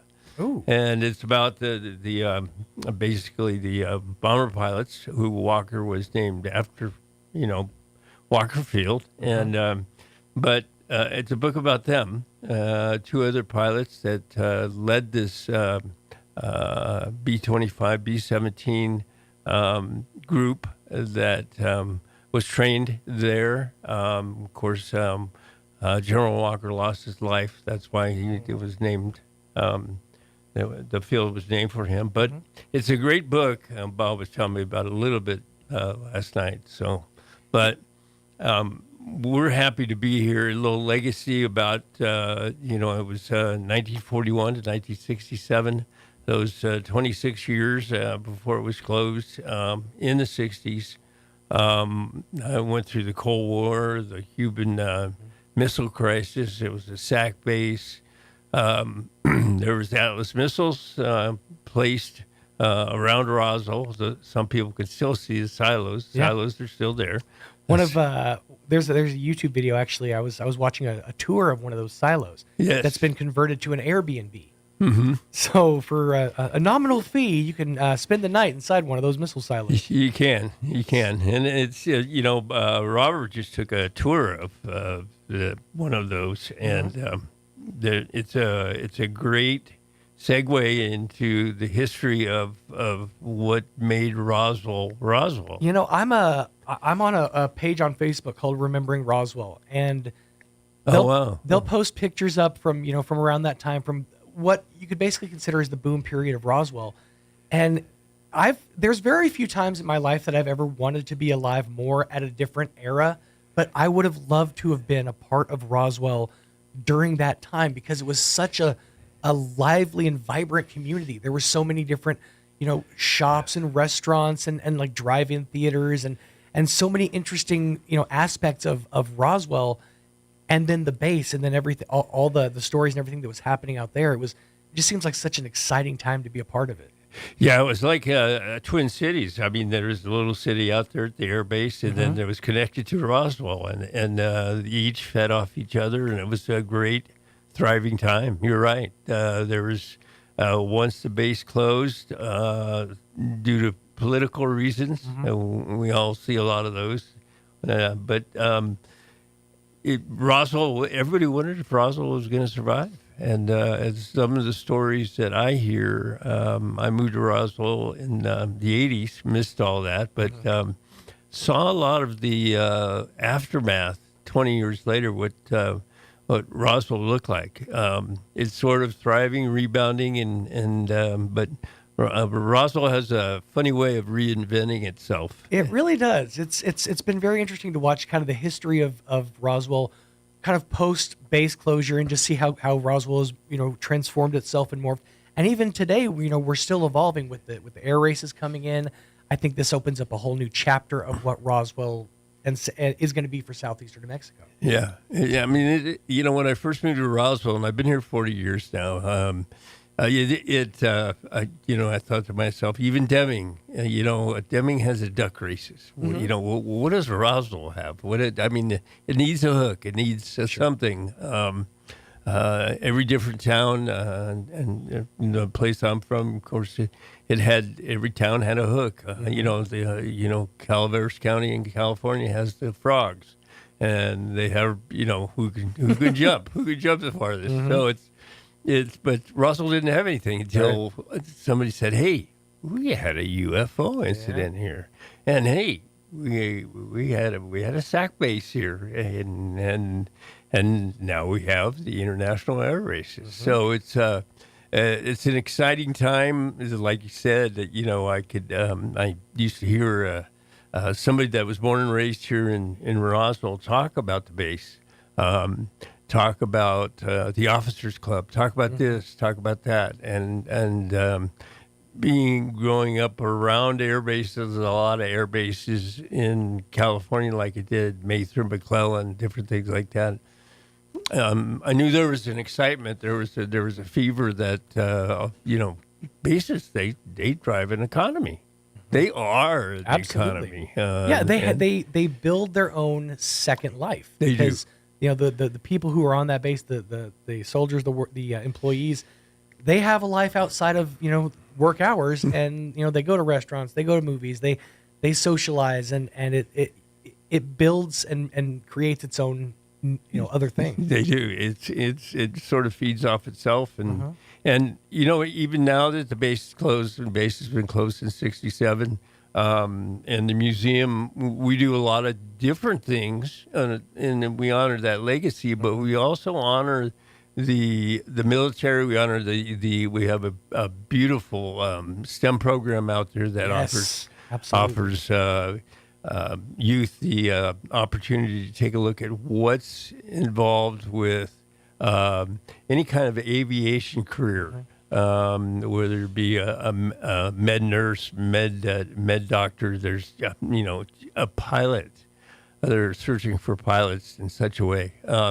We have a flight simulator out there, and it's a very intriguing museum that has a lot of moving parts. You just don't walk around and say. You can, with permission, you can get on the flight simulator. Mm-hmm. You look through job positions that have to do with not only aviation, but also medicine. There's avionics.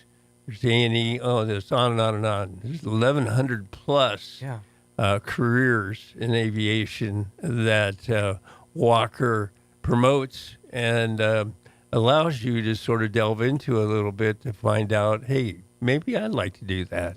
I know I wandered around when I was when I was going to a junior college, and I didn't know what I wanted to do. Right. I didn't know I was going to do what I did.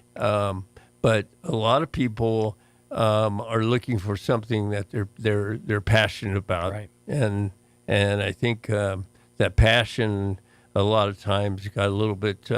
We got tripped up a little bit with COVID. Yeah, but, absolutely, everything did. And there's things that get in the way, obviously, with COVID, or the storms that we had that brought their own interesting list of complications. Yes. But we power through, and I think we're better on the other side for it, because we have the scars to show for it. I've used the phrase a lot, and it's a song lyric from a band that I like. But 100 bad days make 100 good stories, because if you think about it, the worst experiences you have are the best stories to tell at a party or at a get together. So Roswell's had a lot of good stories to tell over the last few years, but I'm interested. So if, say, for example, somebody is maybe new to Roswell or doesn't really know the story of the Walker Air Force Base, what's something that somebody could learn just off jump from coming out and experiencing the museum? Well, the museum, they span those years from 1941 to 42 to 1967. Mm-hmm. And then basically it tells you that story of, it started out with Roswell Airfield. Mm-hmm. And they trained at close to 25,000 pilots and support personnel during the war. And that's World War II. Right. And they sent these folks all over the world. So you have a lot of different stories of people that came to train in Roswell. And it's interesting to see, but that's what you grab a hold of, and you see. We have a lot of commemorative markers in front of the airport building, of people that were killed during the construction of the silos, the missing silos, and different things like that. So there's a lot of different things going on, but I think it imparted to me, and I remember it did when somebody was telling me about it. It was this airfield played a big role, and it was located here in Roswell. It's got some of the longest runways in the world. I was told at one point we had the second longest runway in the world. We do, after Guam. Yeah. And because we had B-52s here, they were fueled up. They were ready to go. If anybody remembers, and the Cuban Missile Crisis, that was. That took us to the brink, and they were fueled up, ready to go, and boom! They were just waiting for it right out here in Roswell, and they were going to make either something happened and something did happen in a good way, but I'm happy somebody blinked. It's now I always make reference that I'm an old man, but I was born in the mid 80s. Yeah. So I was born towards the end of the Cold War. I didn't really ever get to experience the Cold War itself, but the more I've researched and looked into it, the amount of just tension and just right on the edge of making a decision that could have affected the entire world for 30 to 40 years, we were, all this tense, and to go out to the museum and to go through the times that, that the museum was, or that the Air Force Base was active, and know that, all of these things were set in place. All of these things were at the push of a button. The world changes. Mm-hmm. And to know that Roswell and the Walker Air Force Base was such an integral part of that, it's fascinating. It's huge. I mean, and you don't know that when you walk into the museum. Mm-hmm. You understand that it becomes a little more clear to you the part that the Walker Airfield and that the air base played in not only in world affairs but Mexico affairs, Mm-hmm. different things like that. I speak of politics, and Senator Domenici used to. He was strong. We had a strong senator, that basically, that Congress listened to, Mm-hmm. That's why we have the air bases that we do, and it's the military is a big part of what New Mexico does, and still what Roswell does. I mean, these air races are populated with former military. Yeah. I mean, you don't learn how to fly a plane at breakneck speed a lot of times unless you have been part of the military. Mm-hmm. So I'm happy to have them. I'm sure everybody is. I think after this next week, as we were discussing, I think it's going to be an experience for everybody, especially business people and residents. It's going to be very, interesting just to see it happen in real time, obviously, but to see what people in Roswell, what businesses, what folks like the museum, what we do with it from here, because we're given this amazing opportunity. And it's going to be an interesting lesson, I think, this first year in now how do we take what we have and expand on it and make it better. This is, I mentioned it off the air a minute ago, but this is the opportunity to have more, foot traffic and more eyes in the museum than ever before. And I think this is a great chance to, to put your best foot forward, as they say. And I think that our museum is a great example of, just the history of Roswell. And it's right there, within a couple of, blocks of where the spectators are going to be. So in the downtime, come on over to the museum, check it out, get a glimpse of the history of the land that you're standing on. And also the STEM extensions that have been added to the museum. I think those are going to be an amazing aspect of this. I've been interviewing Robert for years, and we've talked over and over about how I have a child on the spectrum, and what an importance I feel that STEM and now STEAM, adding in arts, is to our generations that are coming up, because it's not just education as here's learning, here's the breakdown of it and how these aspects affect your future, affect your career, affect the decisions that you make. And I love it. I'm fascinated by it. Oh yeah, it's amazing. But you got to, and youth have to become involved in that. And then that's why we're excited about the new school year and everything like that. And we'll be able to reach out and say, this is what we have, and you can be involved in it. A lot of different places are getting involved in that. Boys and Girls Club, I haven't seen their setup as well, but just to get a youth involved, you've got teenagers. Close. And it's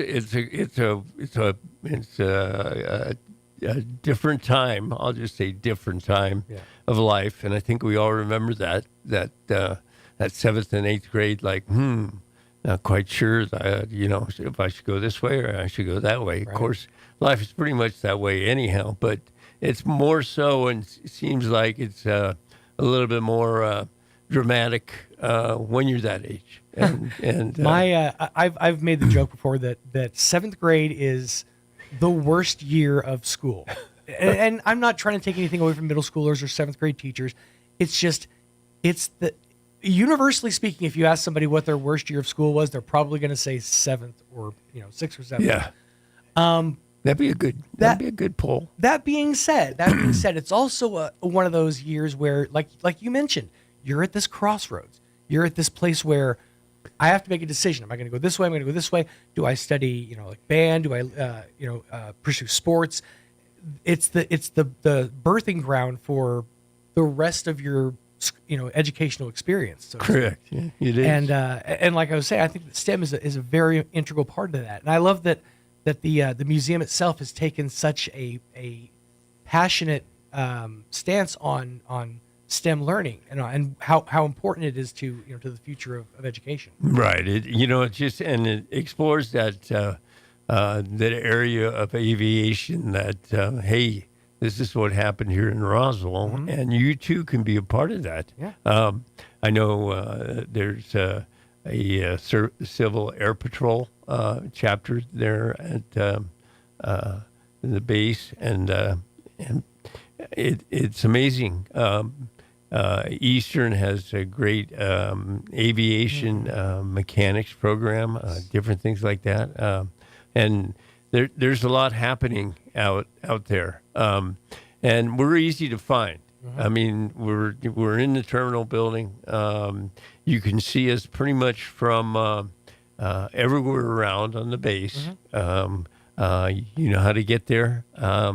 Heck, we're within walking distance if you need your steps from that whole base area.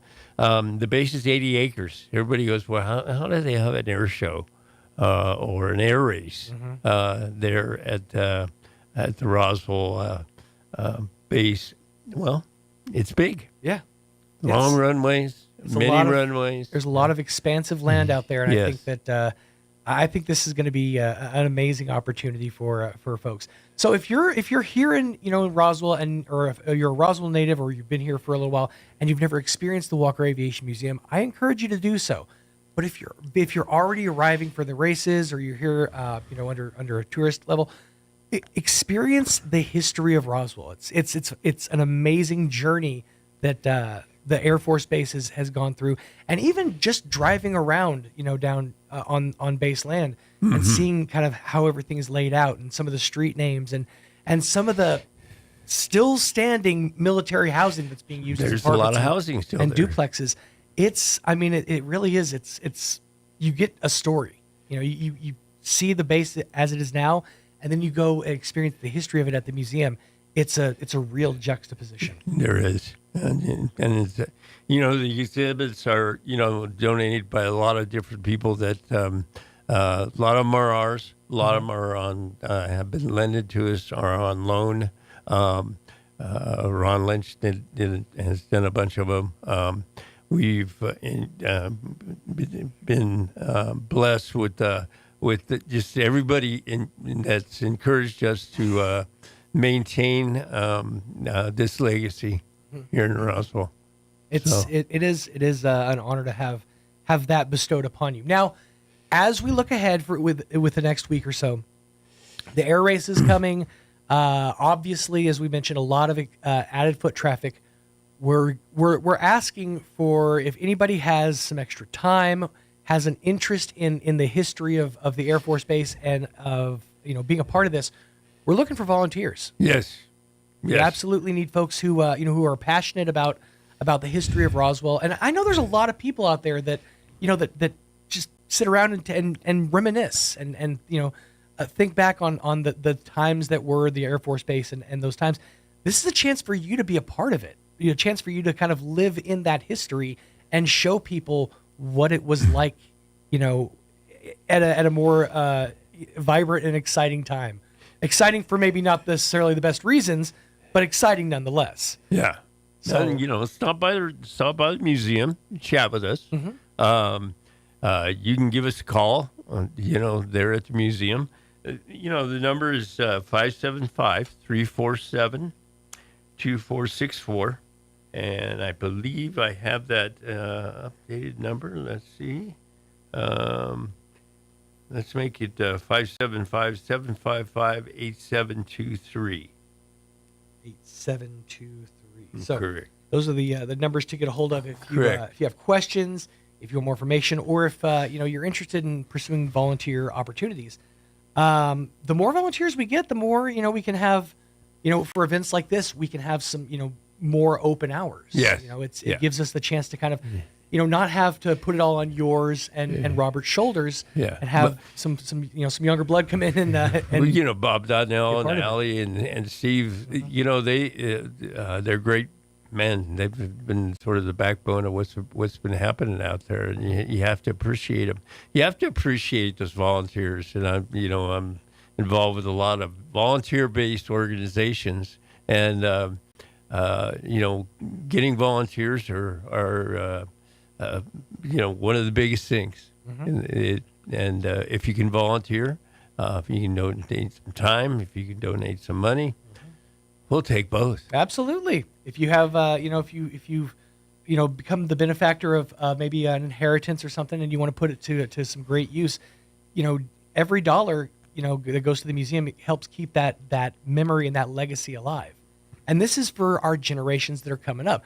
One of the things that I've been fascinated about I keep using the word fascinated, that I've been amazed about with Roswell is the history of how we keep our kids involved in the history. That every fourth grader goes through the JP White House, or at every opportunity we have kids go out to. We're going to have our classes go out to the air races and kind of have that experience, and this is it's the time that the kids are starting to kind of understand what they're going into and understand where they're going. You need to know where you came from. Yes, and this is a great opportunity to educate that next generation. Yeah, and there's a great program they started a couple years ago, Museum Day.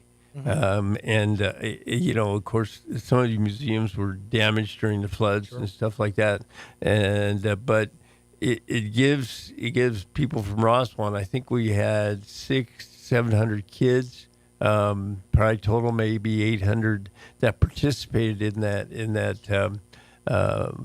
tour around all the museums in Roswell. We were one of them. We loved having the kids out there. So some were real young, but that's why we did paper airplanes. We constructed paper airplanes tomorrow. So it was a good. The parents got to see the museum. The youth of Roswell got to see the museums, and a lot of times you don't make it into museums like the Historical Society or Walker Museum at the airport, because it is sort of off the beaten path a little bit, yeah. Unless you're flying out. Mm-hmm. And then you talk to people right and left. Oh yeah, I wandered in there because I was waiting for my plane. Right. And people in Roswell always wait for their flight, or wait to pick somebody up, from their flight. And there you go. And they come in, they go, wow, I didn't know this was here. And that's the biggest thing that you hear that. And one of the things that you hear a lot of times was, somebody that used to be stationed there. Mm-hmm. We had a guy that used to be stationed at one of the Atlas sites that currently lives in Florida. He wandered in, and they had something in Ruidoso, and they were flying out of Roswell. And he goes and he saw our model of the station where the flight control was. Mm-hmm. And he goes, I used to sit right here. And the guy that had the key sat right over there. That's amazing. And it was, you just sat there with your mouth. You're like, open. it's a glimpse back into that history. And one thing about, if you've served, in the Air Force or on like a flight line, and I know this from extensive conversation with Mike, you never forget. You never forget your battalion. You never forget your number. You never forget what position you were in, because you did it. every single day for 4 years straight, day in, day out, you were in the same spot, in the same position, doing the same job. And so it's one of those things that's just ingrained in your memory. And to get to go back into a museum like this and relive that experience, that's surreal. And that's an experience that, the Walker Aviation Museum gives to folks who are a part of that history. And it's just an amazing thing. It really is. So if folks want more information, if they want to know about museum hours, or if they want to volunteer or donate, we have the phone numbers. We'll give those out again one more time. But how do folks, what's the best way to get a hold of you? Well, it's through phone right now. Phones. Okay. Yeah. And, or a visit. Mm-hmm. We'd love to talk to you personally about how the museum works and what we have. And it's good to see everything that the museum offers. I mean, it's not you're just a very static museum. There are a lot of working parts. And that for the amount of space that you have, you really put every square inch to such good use. We do. We're moving another display in here. I think this Friday we're going to be rolling something in that found by one of our board members, and and we have some great board members. I always think of the Marine slogan, "The few, the proud, the brave," but that's our board, and that's and everybody's probably just nodding, going, "That's everybody's board." Yeah, and I do the unsung believe that. heroes, the unsung heroes. So if you want more information, or if you want to volunteer, donate 347-2464 or 755-8723 is the number to call.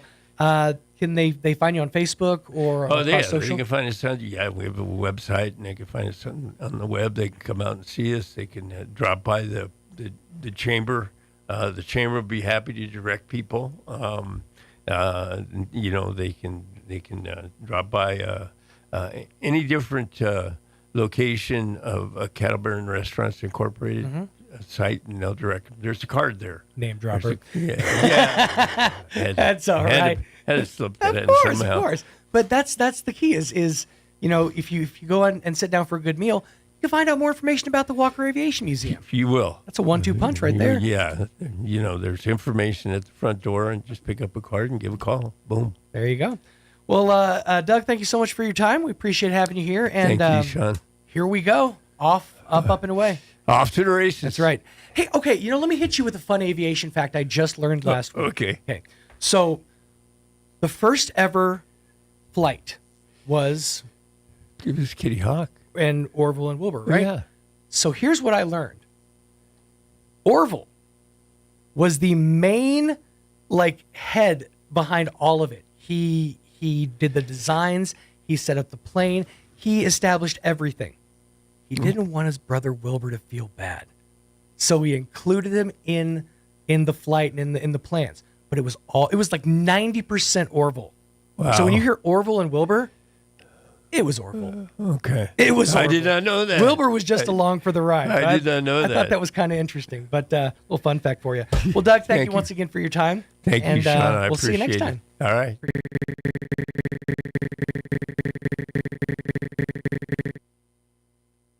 Now for your Pecos Valley news updates, I'm Jared Cirillo. Calling all trivia enthusiasts, the Artesia Arts Council is hosting Trivia Night at the Ocotillo on Wednesday, September 10th.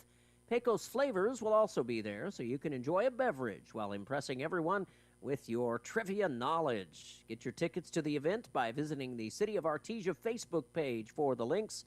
This is an adults-only event. The Trans-Aero Medivac team responded alongside the Guadalupe Mountains National Park ambulance to provide critical care in the field on Thursday. Together, they report they ensured the patient received timely treatment and safe transport. And due to unforeseen circumstances, Skydive New Mexico says it's now unable to provide a skydiving experience in Artesia during Air Race Week. Fortunately, Viva Skydive has come to the table, though. They are able to provide jumps on Friday, Saturday, and Sunday, September 12th through 14th. You can visit the City of Artesia Facebook page to find the links to book your skydive experience. You're up to date. I'm Jared Cirillo.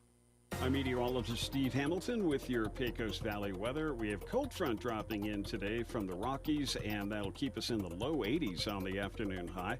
And we could get a few showers or thunderstorms later on. For the overnight hours, maybe a shower, cloudy, and we're down to about 60 on the low. And then we get a mix of sunshine and clouds on Saturday. Still a chance of a shower, and we're looking at low 80s, scattered showers, and mid 80s on Sunday. That's your latest forecast. I'm meteorologist Steve Hamilton. The great one, Mark Levin, is now in Roswell on 106.5 KEND Roswell. News this hour from Town Hall. I'm Rich Thomason. The red-hot job market continues to cool. America's employers added a paltry 22,000 jobs last month, but President Trump predicts the market will take off in the coming months, thanks in part to the tech sector, data centers and such. The real numbers that I'm talking about are going to be whatever it is, but will be in a year from now when these monstrous, huge, beautiful places, they're palaces of genius, and when they start opening up, you're seeing I think you'll see job numbers that are going to be absolutely incredible. Right now, it's a lot of construction numbers, but you're going to see job numbers like our country has never seen before. Speculation the surprisingly weak jobs report will convince the Fed to cut its key interest rate.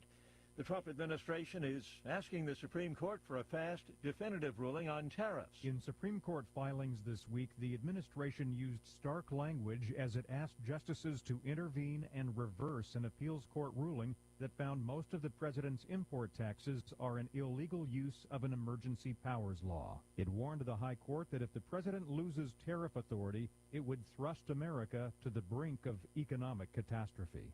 Greg Clugston, Washington. A name change for the Department of Defense. President Trump to sign an executive order renaming the agency the Department of War, its pre-1949 handle. The term Department of Defense kind of signaled that the entire department was more focused on defense, and President Trump, he's a big fan of history, and in his view, under the Department of War, the U.S. was a participant in many successful wars, namely World War I and World War II. The BBC's Vern de Boschman in Washington.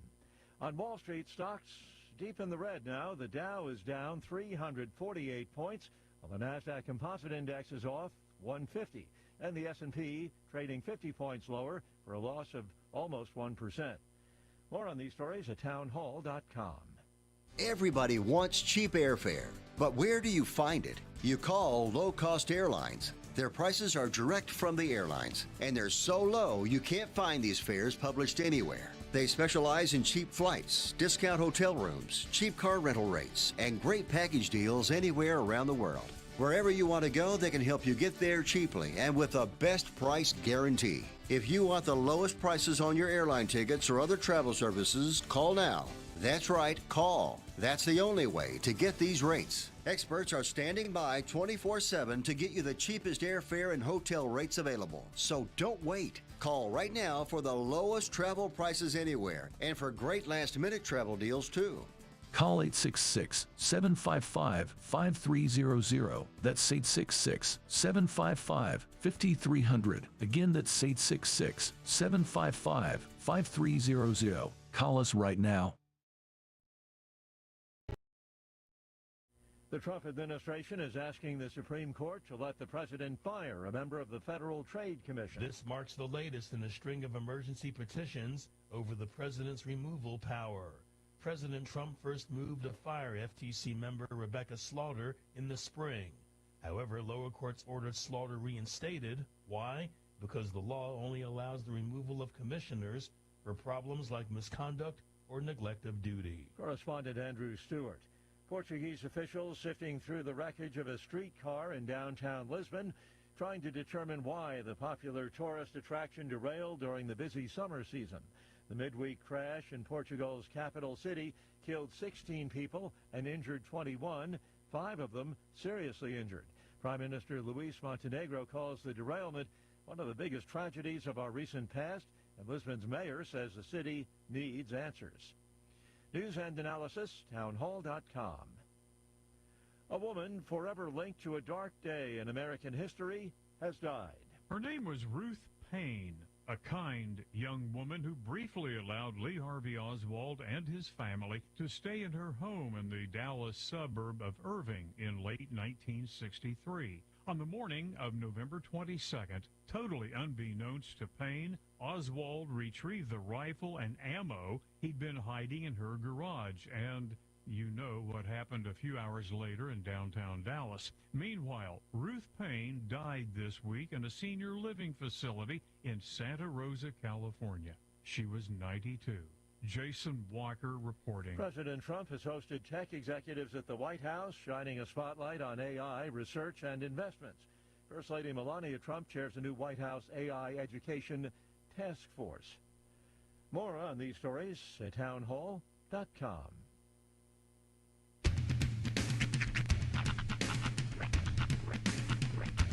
What in the wide world of sports is going on here?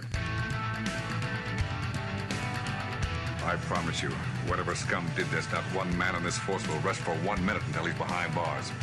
Now let's grab a bite to eat. Yeah, come on. I feel the hot wind on my shoulder and the touch of a world that is older. I hit the switch and check the number. I leave it on and then I slumber. I hear the rhythm ringing through it. Flamenco guitar and cumbia music. I hear the talking of the DJ. The tabloid said, what does he say? I'm on a Mexican radio. I'm on a Mexican radio. Broadcasting live from high atop the J.P. White Building in downtown Roswell, New Mexico. It's Mornings with Mike Winters on 106.5 Roswell's Talk FM. Is that what I sound like when I talk? Now, here's your host, Mike Winters. And good morning. It is 6 minutes after 9 o'clock. Welcome to hour number 3. Tres Inviernos of Mornings with Mike Winters, right here on 106.5 Roswell's Talk FM. Happy Friday. Yes, indeed. Welcome to it. It is overcast Friday. A little cooler. It's nice. It's a little breeze. Feels good. Not gonna lie, this is like the curl up in bed kind of. Probably it was hard waking up. Yeah. This morning. Yeah, it's hard. Well, if you're one who wakes up after the sun, sure. Yeah.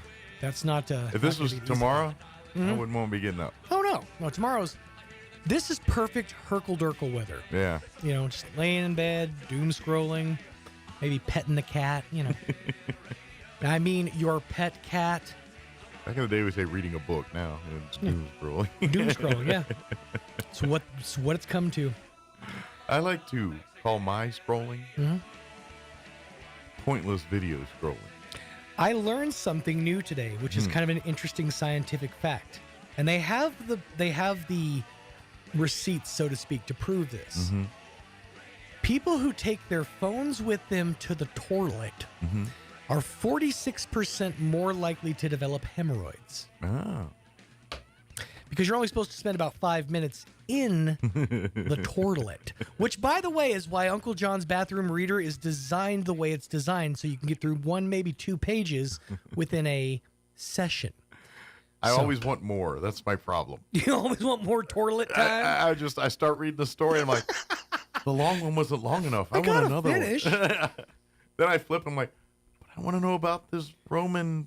Yeah, if you're clicking tap to read more, you're not doing yourself any favors. Like one of the weird parts that and this is the part about reading at Uncle John's, is for those who don't know, every single page at the very bottom has its own in and of itself factoid. And so I'll literally spend time not reading any of the stories, just thumbing through to read the factoids at the bottom of the page. They're like saving little nuggets for yourself toward, once you're done reading all the other stuff.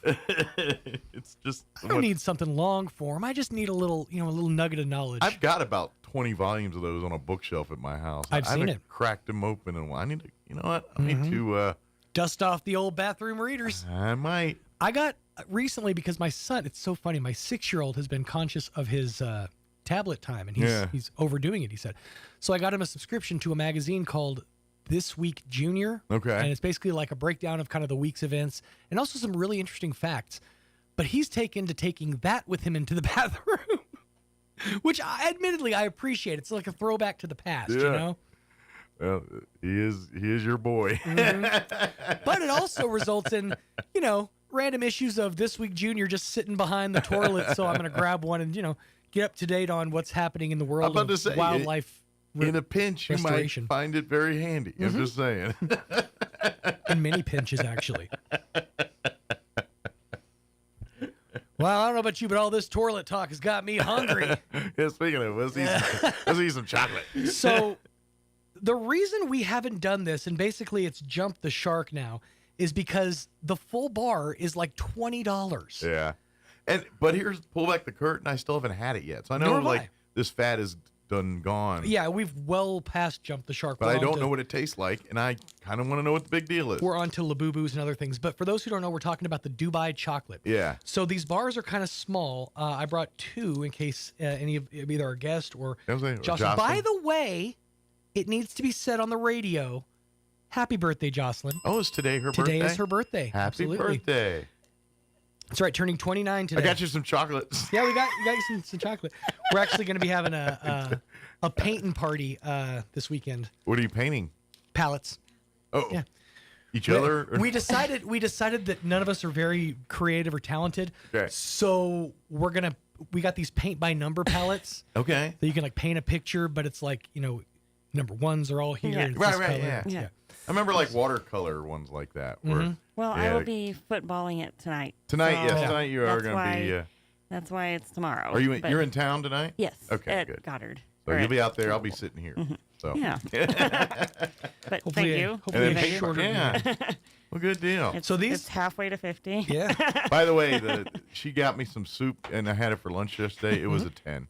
Yeah. I love that soup. I was all about it. I'm gonna need. I don't know if this is gonna break cleanly, but I'll try my best to break off a piece. You need a butter the blow knife? is clean and No, dry. it actually broke pretty it- clean. Oh yeah, Pretty clean. Okay. it's softer than I So thought. inside it's a combination of pistachio thank puree and this stuff they call kufi. Is it kufte? Hang on. Kadif. It's like a mix of like puff pastry and something else. And it's got pistachio in it, right? It smells good. Chocolate Does smell itself is good. ooh. It's definitely that European style, like Yeah. sweeter chocolate. So All right. there you go. Salute.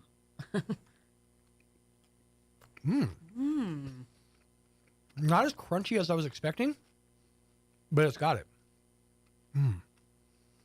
I feel like it's worth the $2.50, but I don't know if I'd pay any more for it. Right.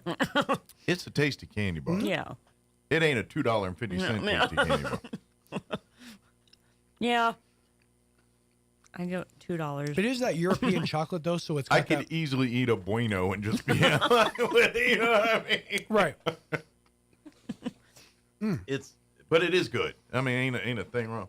It's almost like Kit Kat meets Crackle meets like a Three Musketeers. But it's a higher quality like chocolate on the outside, which I really like. If you ever had like a Cadbury, the Milka bars, it's very much like that. Yeah. It's not super sweet. It's not overly sweet. I like it. It sits well on the palate. I'm not eating a $14 candy bar. Right. I do feel much better, much more justified in not paying the 20-something or the $17.50 or whatever it was for the full bar. Because that's enjoyable, but that's just not, you know. Yeah. I feel like it would be a one-time. Right. Yeah, right. Like, having tried it though, I am curious to see if maybe because there's other brands, maybe one with more of the filling is a little bit, because I didn't really get much of the filling. I mean, I got the crunch from it, but not much of the flavor because the chocolate is so overpowering. So that's good. But it's a good. fine tasting chocolate bar. Ask for it by name. That's right. I would. You know what? The next, if you don't eat that right now, try putting it in the freezer and then eating it frozen and see what's going on there. Right. Because it is very melty. It's again that certain kind of chocolate. Yeah. It melts a lot. It's a lower. I'd be curious to see melt what a frozen version of that tastes like. Because I'm a fan of sticking candy in the freezer. It might be fantastic. But it's fine candy bar. I'm the not freezer going. you go, sir. I am not going to go into debt eating that thing. Right. But Right. Happy birthday, Jocelyn. Yes.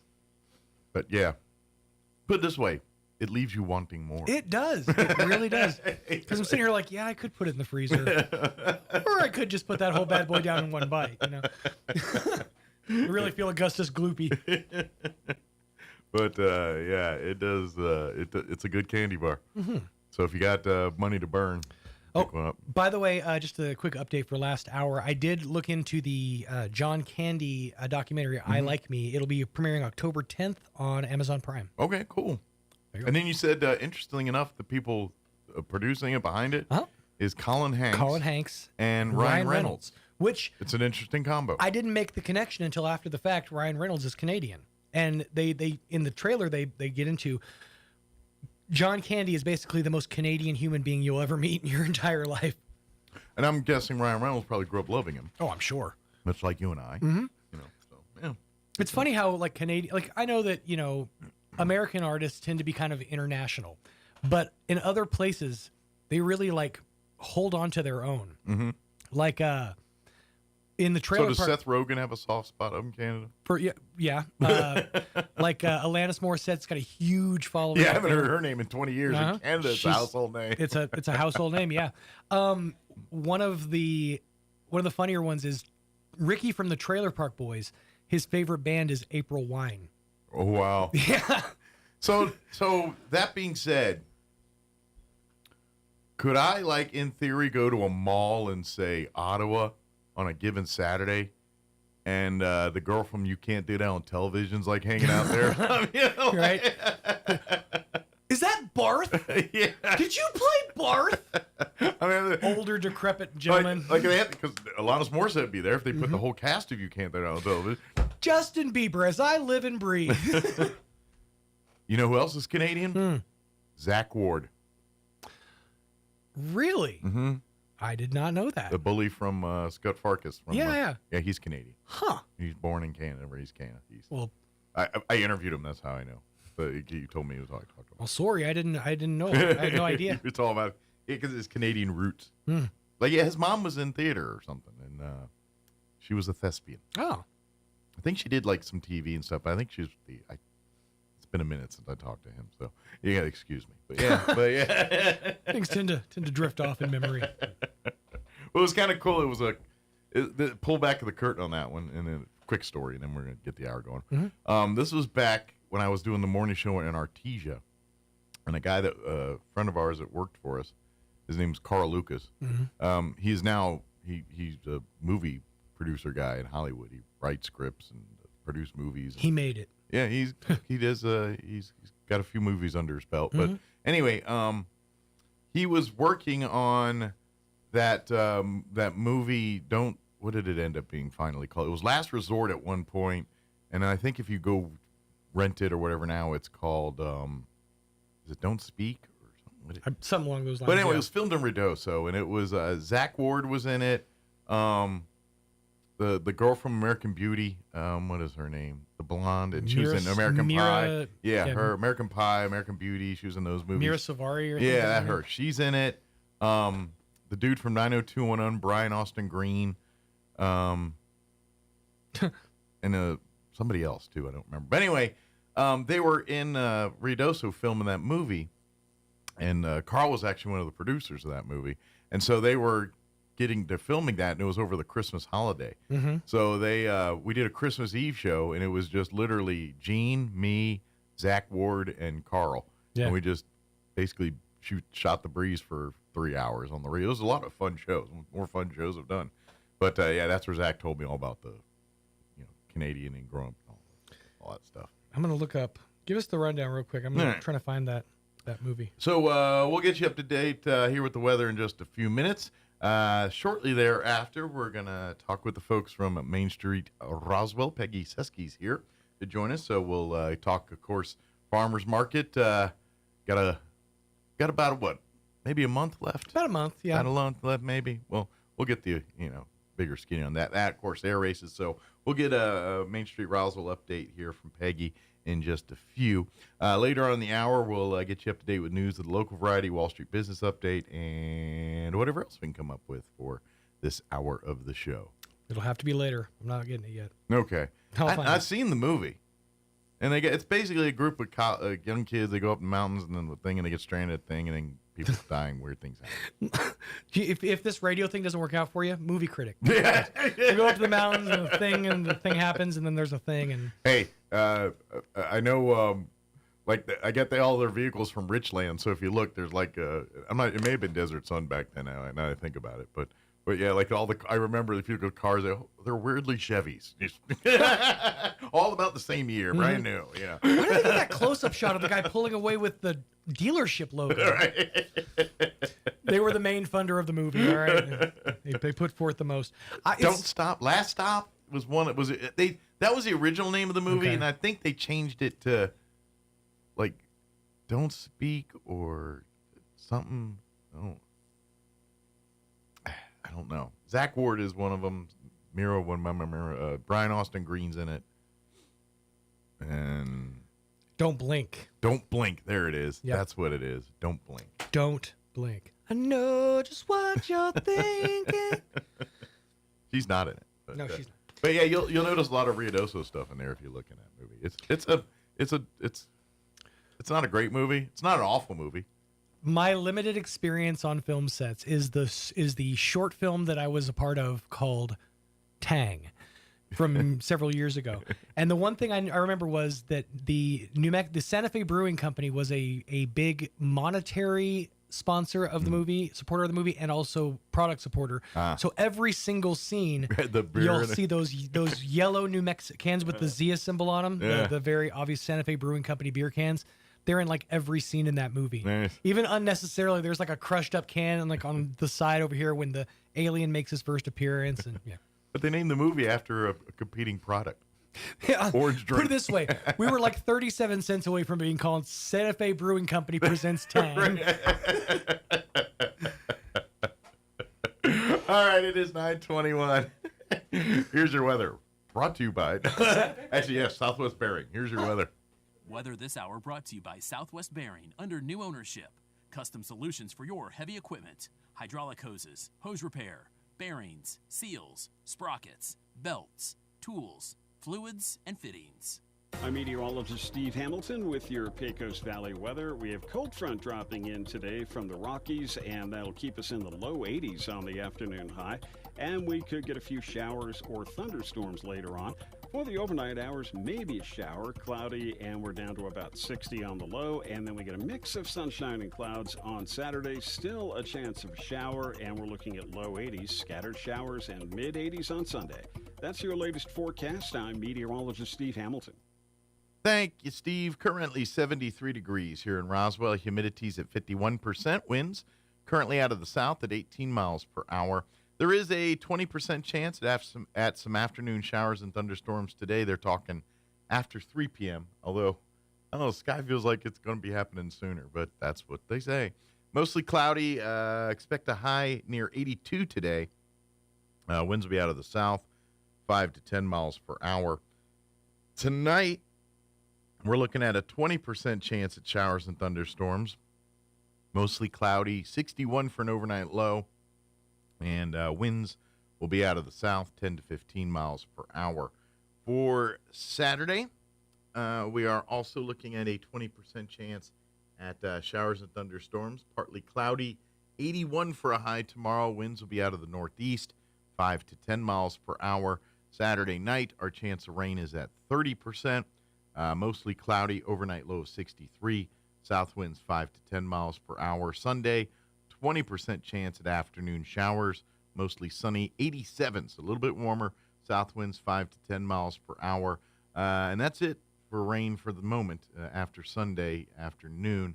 Sunday night, clear, overnight low of 64. And Monday, when you head back to work and school, sunny and 92. And we'll be floating around the mid-90s for at least through Thursday of next week. No talk of rain, at least for the moment.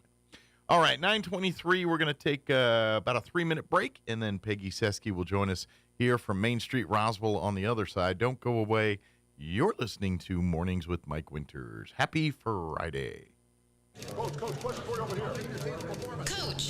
can you talk about the latest trade rumors? Absolutely. Right now, you can get big money for your trade at Roswell Ford. Start your season with a win at Roswell Ford.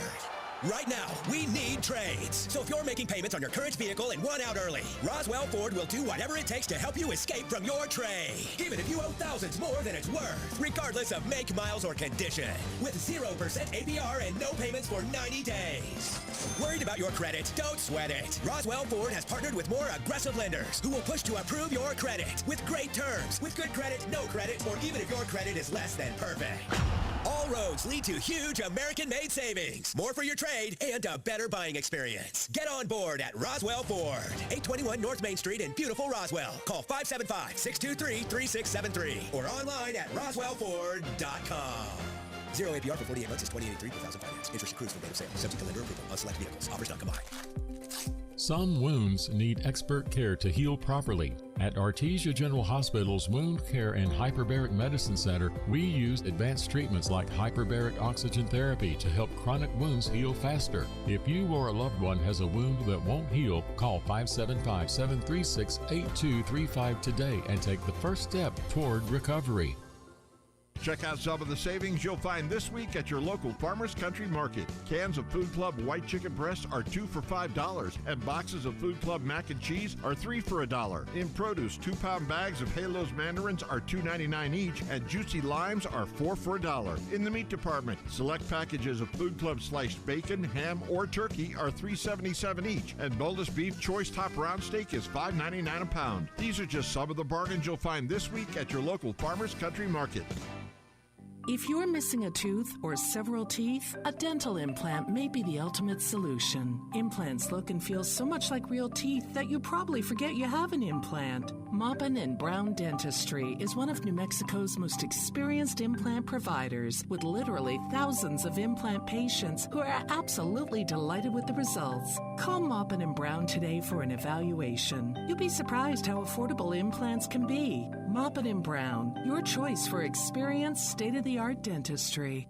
Pecos Valley Broadcasting has immediate entry and experience level and radio and live stream video sales executive positions open in Artesia and Carlsbad. You'll work with our amazing team to build and maintain accounts and dive into advertising and marketing promotions. Experience in sales is preferred and bilingual opportunities are available. Base guarantee plus bonuses and commissions. Apply now. Email your details or resume to hireme@pvbcradio.com. Take your career to the next level with Pecos Valley Broadcasting, an equal opportunity employer. Playing dance music can help ward off mosquitoes.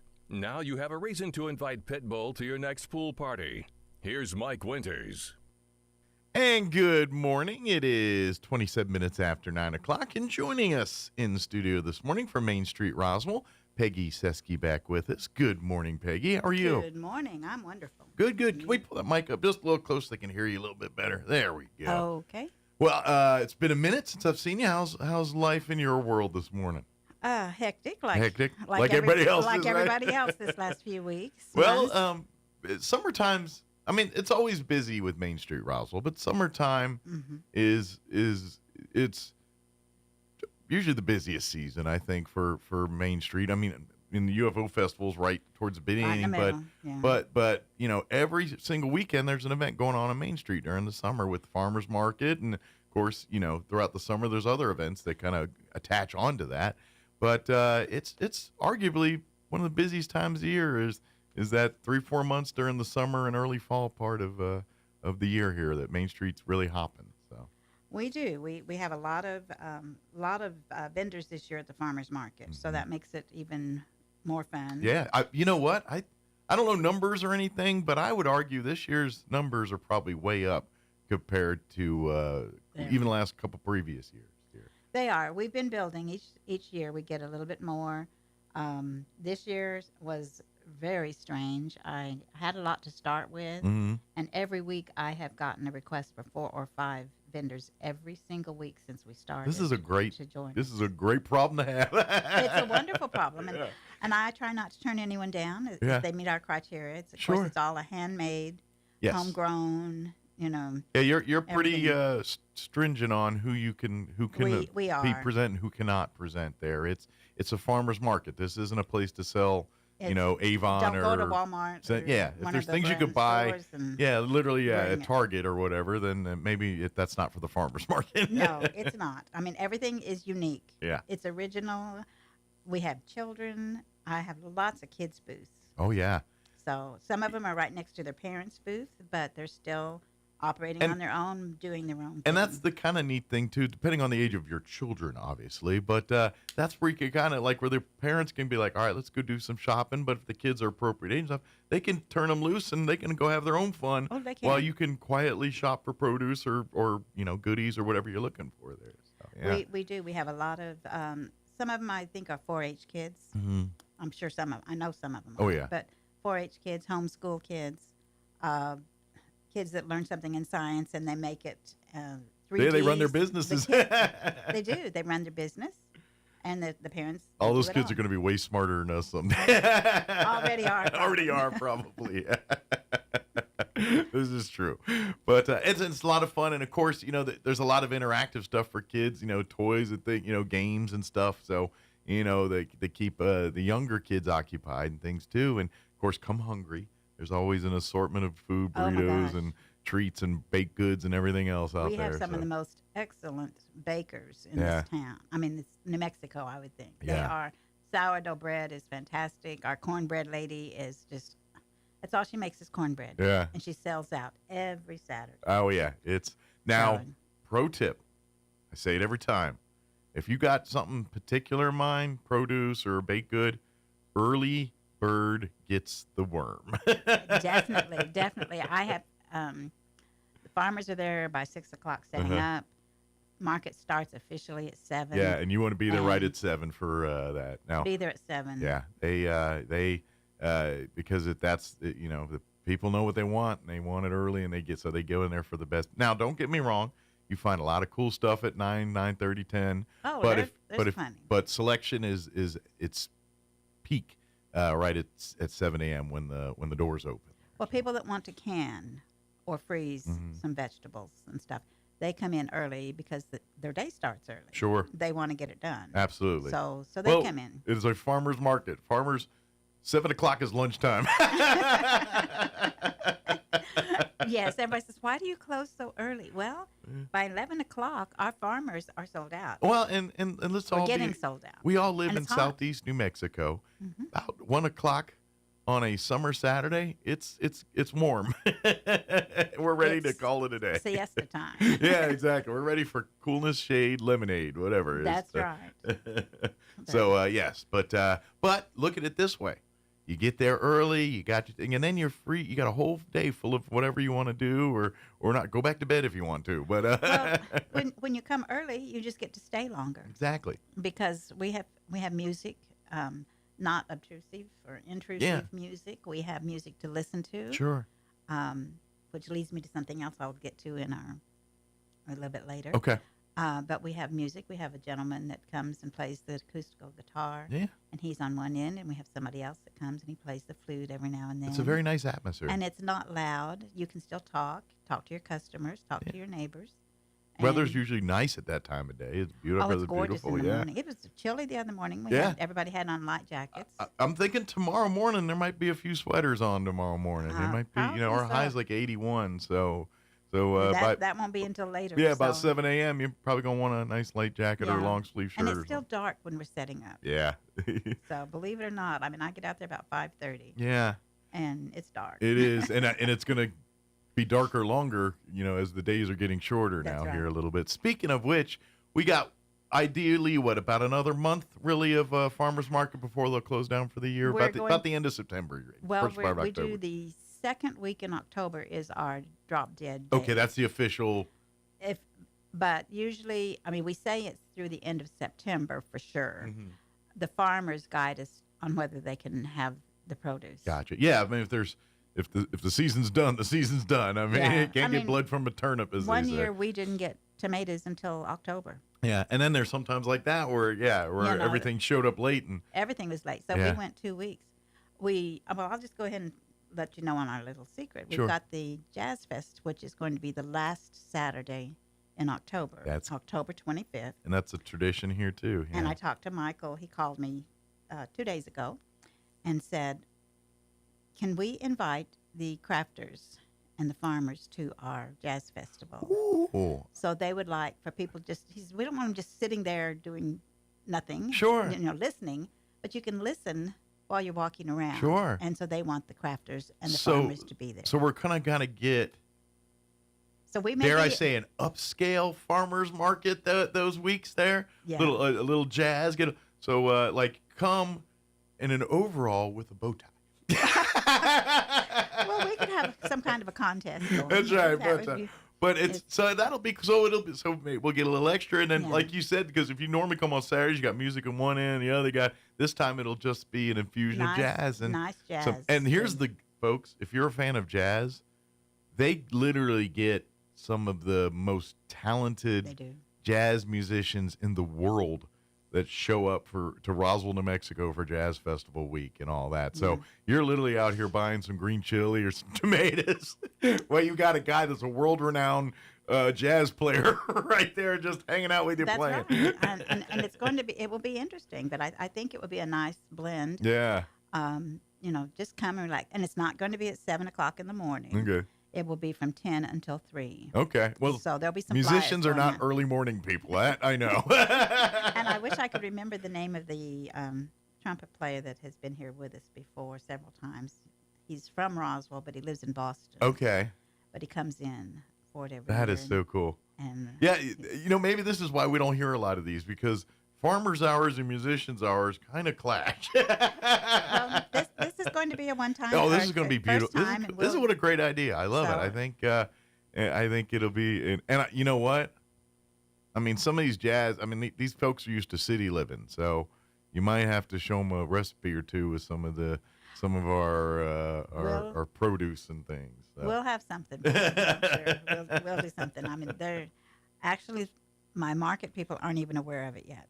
That's cool. Oh, so we let the cat out of the bag. We let the cat out of the bag because they. I just found out that we just talked this week. Great. So I was going to tell. Well, I'm everybody, excited. So more information to come as we kind of cement details here on that. But in addition to even brighter jazz festival week here in Roswell, New Mexico in the fall. So that'd be great. Yeah, we'll see how it goes.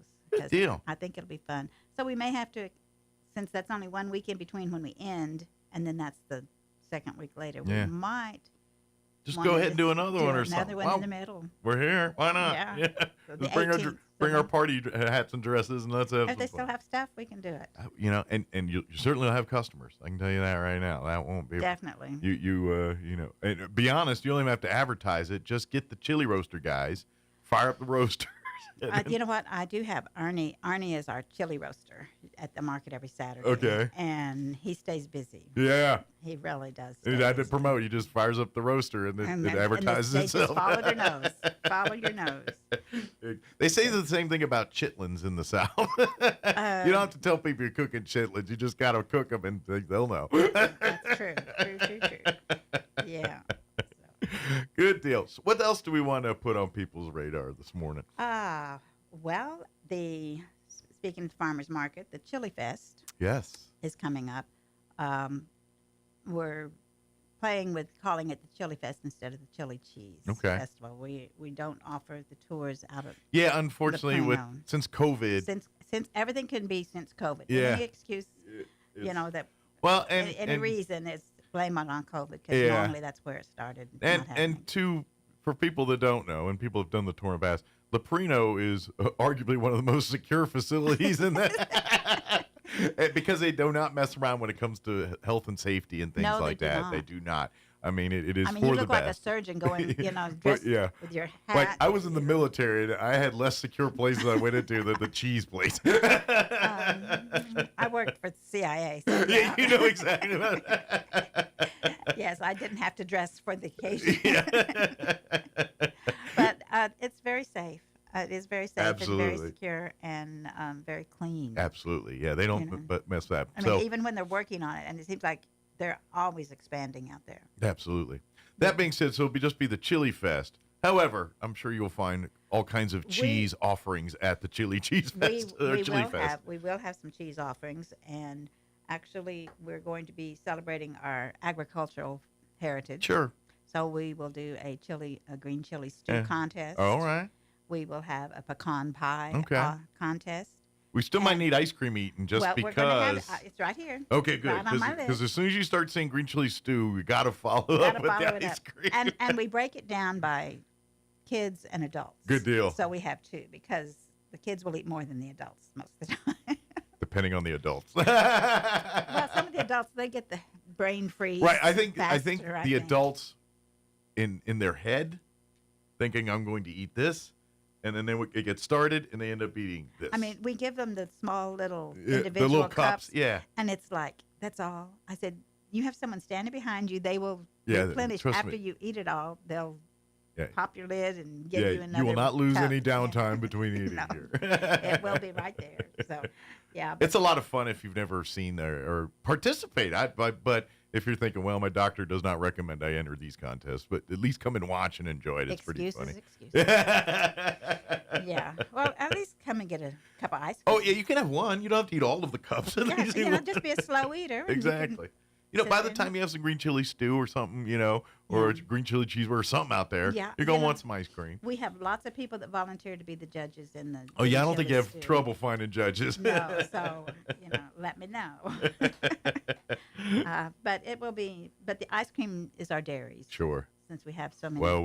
Well, there's a reason there's a cheese plant That's right. in Roswell, New Mexico. So we'll try to figure out something with the cheese. Yeah, but if you've got those family green chili stew recipes and all, now start putting them together. Oh, I know. And enter them in the Chili's Festival here, and because I know there is not a family on the planet that they say, look, my green chili stew won here at the. You know what I mean? That's a bragging that's rights. a bold statement right there. That's so bragging rights. Yes. that's a coveted. I'm all I'm saying is I'm thinking that's going to something that hang over other people's heads for years. Like she's still talking about beat me in that green chili. Oh yeah, we always have. Our family does something for the fair. One year we all made cookies. I mean, the husbands, the wives. Oh, okay. The kids. It was a competition. That's fun. And everybody wins because it's cookies. It's cookies, right? We got cookies all over the house. But I mean, there was lots of cookies and lots. And the guys won. They took more ribbons than, but we taught them how to do it. Well, and I will say this: guys will create happy accidents quicker than women. Oh yeah, they don't need to. Like you guys will obey the rules. And like you can't put that in and the guy's like, I don't know, kettle corn, why not? Throw it in there. Throw it in. Sometimes you make magic when you do that. Sometimes you make a mess. But I've had a few messes in my day. But I also grew up with 9 brothers and sisters. So they didn't go to waste. That's right. You're eating your mess. They tried anything. That's right. So, but I didn't give you a date for the Chili Yes, Fest. what is that? It is September the 27th. Okay, so we're about 2-3 weeks out now. From, yeah, just about. Yeah. But before that is the Pinata Fest. Okay. Is that going to be the week before? It is the same weekend as the air races. Okay, so next weekend. Same next week. Yeah. Oh my goodness. Yeah. A week from tomorrow. Week from tomorrow. Yes. So that is going to be at the courthouse lawn. Great. And the farmers market. And they usually roll right into others. So it starts out that Saturday morning as the farmers market, and then they kind of just roll together into Piñata Fest, and then that week after will be the Chili Festival here. So 2 weeks. 2 weeks after that. I'm sorry. Yeah. September 20. What did you say it was 8th? 27th. 7th. Sorry. I've had 7 Mondays this week. Oh my gosh. Lots of weeks. Yeah.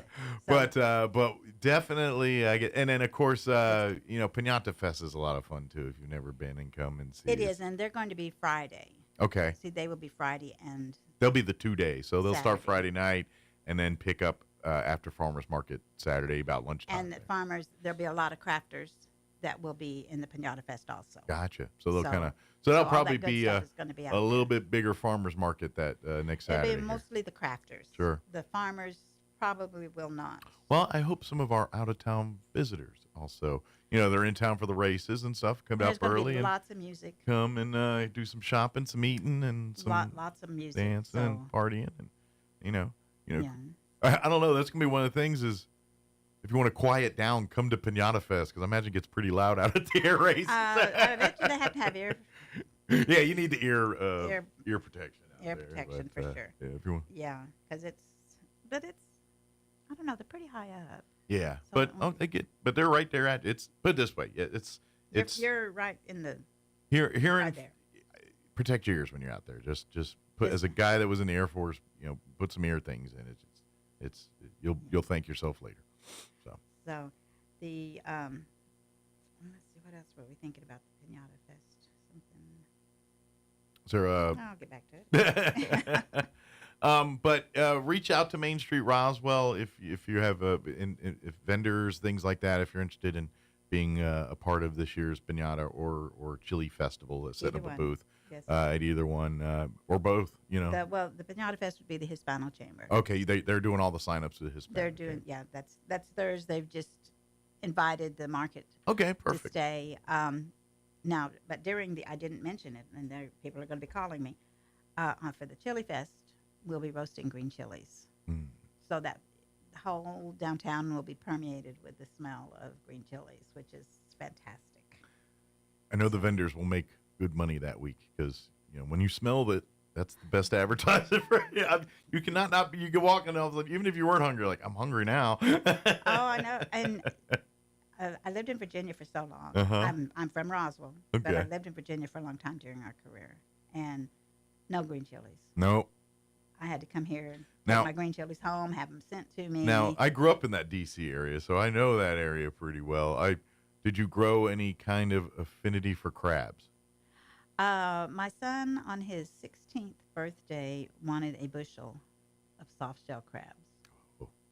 And that's what he got. A bushel of crabs on a picnic table lined with newspaper butcher paper, and through that... That sounds delightful. I love that. It was like he was in heaven. Yep. In hog heaven there. Maryland and D.C. area, they don't mess around when it comes to the crabs. They do not. And we had a neighbor that was a crab fisherman. Yeah, and like crabber. We're very picky. Like crab cakes, unless it's a Maryland crab cake, we don't mess with it. We don't mess we don't put filler in ours. Yeah, it's meat. It's crab meat. It's all meat. Yeah. Most put it this way: if it's got filler, that's a deviled crab or some other hot garbage. It's not. It's not crab cake. It's not crab. And it's lump crab meat, not claw meat. No, lump jumbo lump crab stuff. meat. Yeah, good stuff. The good stuff. Sorry, we got off topic. that doesn't happen on Main Street, Roswell. Sorry, guys. Not yet. But if we can figure it out. We could figure it out. Maybe. I have a contact in Virginia still. Hey, if you show up with a crab guy, I'll be first in line. But we do have, during the races, which is next week, we have a lot of the businesses that are staying open. Good. Late. Offering extended hours, things like that. I have a whole list of people that are staying open. I think the whole downtown is, but some of them are offering some specials. Good. That would be interesting even for the locals. Yeah. To come. Of course, Stellar Coffee is going to be open till 9 o'clock. So that's wonderful. And Good deal. Come and have a pastry or a cup of coffee or something. Yeah. Yeah. The museum is staying open until 7. They're usually out of there by 5. The UFO Museum. The UFO Museum. Perfect. Okay. The Historical Society is open from 5 to 8. Yeah, they're going to have like a little open house, come and go. They're having an open house. They're having door prizes. Mm-hmm. They're having swag bags. Oh, yeah. Put it this way, Amy always has good gifts and treats for people. So you do not want to miss out on her treats. You do not. She's a dandy. Yeah. Is having the Runyon Ranches. That's cool. That was always popular whenever the animals come in. So Delicious will be out there. Oh, good deal. So quenching thirsts. Yes, they'll do that. We have Peppers. They'll, of course, be open a little bit later. Pepper speaks for itself. I was there yesterday. Yes, Pepper speaks. That's my leftovers for lunch. Oh, yeah. Well, you're sitting pretty for lunch today. Yeah, I don't have to. What am I going to have for lunch? The miniatures museum cool. and Curious Collections Museum. I should say that. Please, if you've never been in that museum, that is a cool place to just go and get lost in. And now that they've expanded on the other side, it's really, But anyway, come and sit on the deck of an unknown species spaceship. Ooh, that's cool. They made it from recycled material, and it'll be open until 7. So they're going to be open 10. Great, so you can catch that a little later. So, Moon Man Printing, they're just going to they'll be open late. Okay. They're open late a lot during festivals and different things. They got a lot of cool stuff in there. They do. Check it out. So there'll be a lot of. I mean, they handle your printing needs and stuff, but they got great gifts and other stuff too in there. Yeah, they've got a lot of stuff. Eclectic Treasures and Alien Enchantments. They're both going to be open until 9 o'clock. Okay, perfect. So the 10th through the 14th. Well, they're going to have a whole audience that are being newly introduced to, like we're being introduced to air racing. They're going to be introduced to aliens. So, aliens. yeah. And I'm sure they're coming to town to get some Well, alien come on. stuff It's too. we're internationally known for it, folks. We can't escape it. So international. I was in Peru one time, and we went to the Inca lines. Oh, okay. Is that no? That wasn't what it's called. What was it called? What's the Inca? It may have been down there. Yeah, It could have Inca been. lines. Anyway, you have to be in an airplane flying over it to see it. Okay. And it's all these lines and creatures and figures. Cool. In the middle of the desert. That's so cool. The only way to see it is overhead. Nice. So they're very much into aliens. So when they found out I was from Roswell, it was like, that's on our bucket list. You're like a celebrity. I was. So thank goodness I had some of my little alien. That always happens whenever people from Roswell go on vacation. Like, whenever trips, cruises into the group. Where are you from? Roswell. Oh, and then for the rest of the trip, you're the Roswell people. Have you seen an alien? Have you seen an alien? Yep. So we all know that experience. Definitely. But Roswell, everybody in the world knows where Roswell is. Absolutely. Even in China, they said, "Oh, I know where China. I know where." Roswell, New Mexico. We're going to go there one day. Wonderful. Good for you. Have a green chili cheeseburger. Frost Giant, the games. Yes, the game place. They're going to be open until 10 o'clock on the 12th and 13th. Excellent. And 9 on the so I imagine they'll have some games cooking late day over there. They're having a Mario Kart tournament. Okay. On Saturday, they're going to have, and the winner of that, the entries are $10 a person for this tournament, and the winner will be taking home 50% of the entries. Nice, not bad.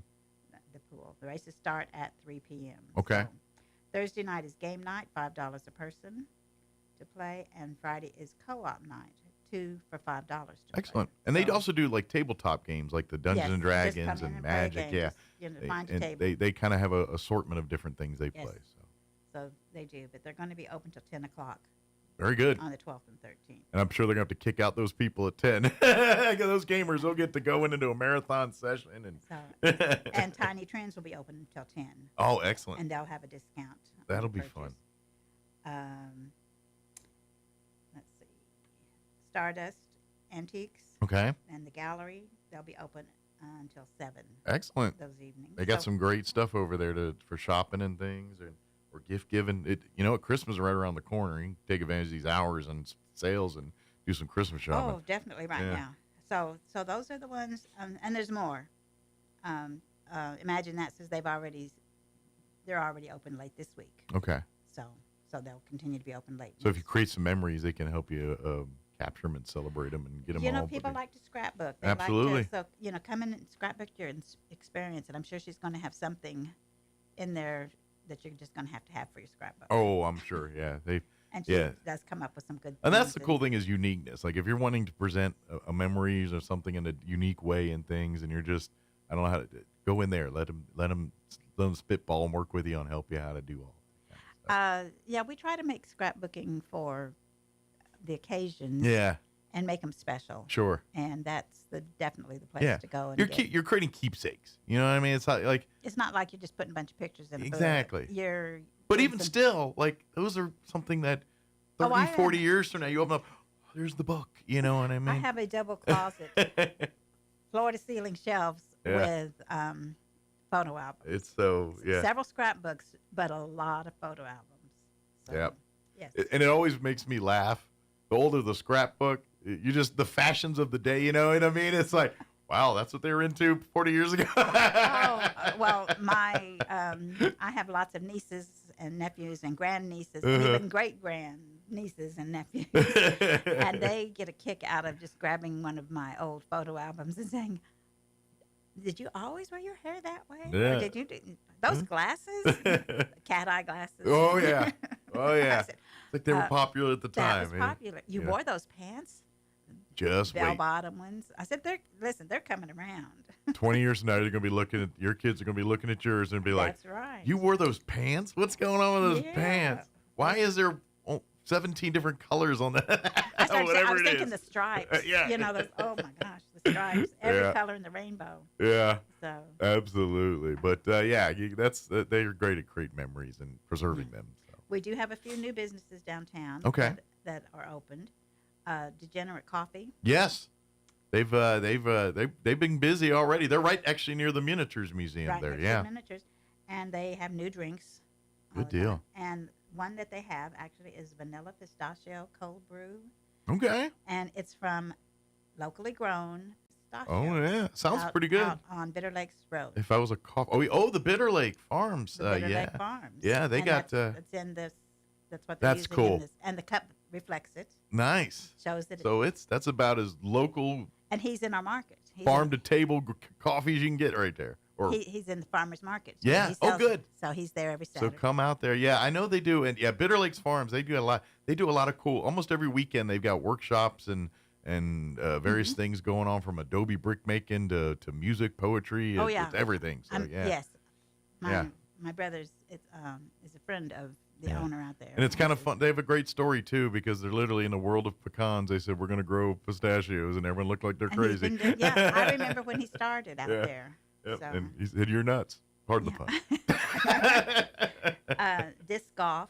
Okay. Is new, and the ice cream store. Okay. Is new, so they're going to all be open during. Nice. the So air come races, and of course, we have a great disc golf course out at Enchanted Hills Park out there. So Yes. if you ever want to take up the sport, they got a disc I think golf. we have a few champions that Yeah. live here in Roswell We that do. have gone for national competition. I remember interviewing a young man from Roswell about 8 years ago, and he was a young man then. He was Young probably kid. like 10 or 12. I and started that kid he's probably a man by now, but and he was like top ranked and sponsored, and yeah, he was It's kind of like a big thing. PGA disc golf Disc or whatever golf, they call that. yeah. Yeah. It was- Yeah, yeah. I thought that was kind of neat. It's going to be as popular, or it was as popular as pickleball. Yeah. And we've got a lot of pickleball Oh, players. in pickleball Roswell. is that went from no one's heard of it to now you're not cool if you don't know play it. And it's good for all ages. It is. You know, it's not rough on your. Yeah. You know. It's something seniors can do. I don't and know young- that I could get across the. You know, I used But to it's play tennis, but it's been a long time. and it's competitive enough where young people get into it, if that makes sense. You know what I mean? Oh, it's not a lazy game. I No, mean, no, no. it's- You're active. It's not you're a. active. But then again, you're not running across a tennis court. You're just you're on a big ping pong table, basically. It looks like a ping pong table. Yeah, it does. basically, Definitely so, does. yeah. So, but a couple other specials at Casa Bella. They're calling September a month of new beginnings. Okay. Where everybody's back to school. Yep. Let's get things going again. Temperature's cool and light. And El Toro Bravo, I think they're doing a bunch of 90s soul music. Oh, good deal. Lots of. Sorry, I start of thinking music. about their chicken and food. So. Well, I'm sure they'll have Tacos. some specials on that too. Oh yeah. I love that. So. Good deal. So lots of different special sales. Take advantage of them. So even if maybe not hanging out in the airplanes and all that's your thing, then take advantage of coming downtown and take advantage of some of the sales, the extended hours, some of the exclusive deals and products that you can get at these, and shop local, man. Shop support these businesses, because every dime you spend, all that money goes right back into our community here when you're at these businesses supporting. And we need people going into the stores. I mean, just come walk around. Sure. You're driving through, but you don't pay attention to what's on each side. Absolutely. So, because I'll have people tell me on Saturday morning, I went into that store you told me about last week, and I didn't know that they sold all that stuff in People that there. have been living like in 20, 30 years here have a new experience by going just 2 blocks off Main Street. It's crazy. I mean, they're like, get downtown. Walk. It's experience. fixing to be fall. Yeah. That's going to be the best time to walk around. Best It's not time. too hot. The leaves will be falling. it's- Especially if you get in the historical district parts and the trees start turning. It's a pretty little area here. And then, Yeah, it is. It's just a beautiful. So please reach out. You can always, if you have questions and stuff, Main Street Roswell has Facebook and is it Instagram? I always mess up on the social medias. We have it every place we can think of. But you can shoot a message to those, and someone will get back to you as well. MainStreetRoswell.org is the website you can go to if you're interested in becoming a vendor at any of the Main Street events. You'll find the vendor forms there on the website there as well, including for farmers market and all that. And please, 7 a.m. every Saturday morning for at least another month or so here. Yeah. We're going to be having a farmers market. Come on out, and I'm telling you, the products, it's a good year. It's the crowds are up, the variety of things are up. It's just it's a good time to shop at farmers market. There's a lot to do in Roswell. Absolutely. I mean, there really is. And come support these businesses. And hey, if you volunteer. If you haven't tried that locally grown pistachio coffee, then get on over to Degenerate Coffee and give it. And come to the farmer's market, and he's selling them There you right go. there at the pistachios, fresh There you pistachios. go. There. Make you a cup today, and then go get the bag of it tomorrow at the farmer's market. You'll see you like it. Very good. Well, Peggy, as always, appreciate the visit, and I know you'll be out there with your with your clipboard ready to roll running the show tomorrow morning. I do look like a chicken with my head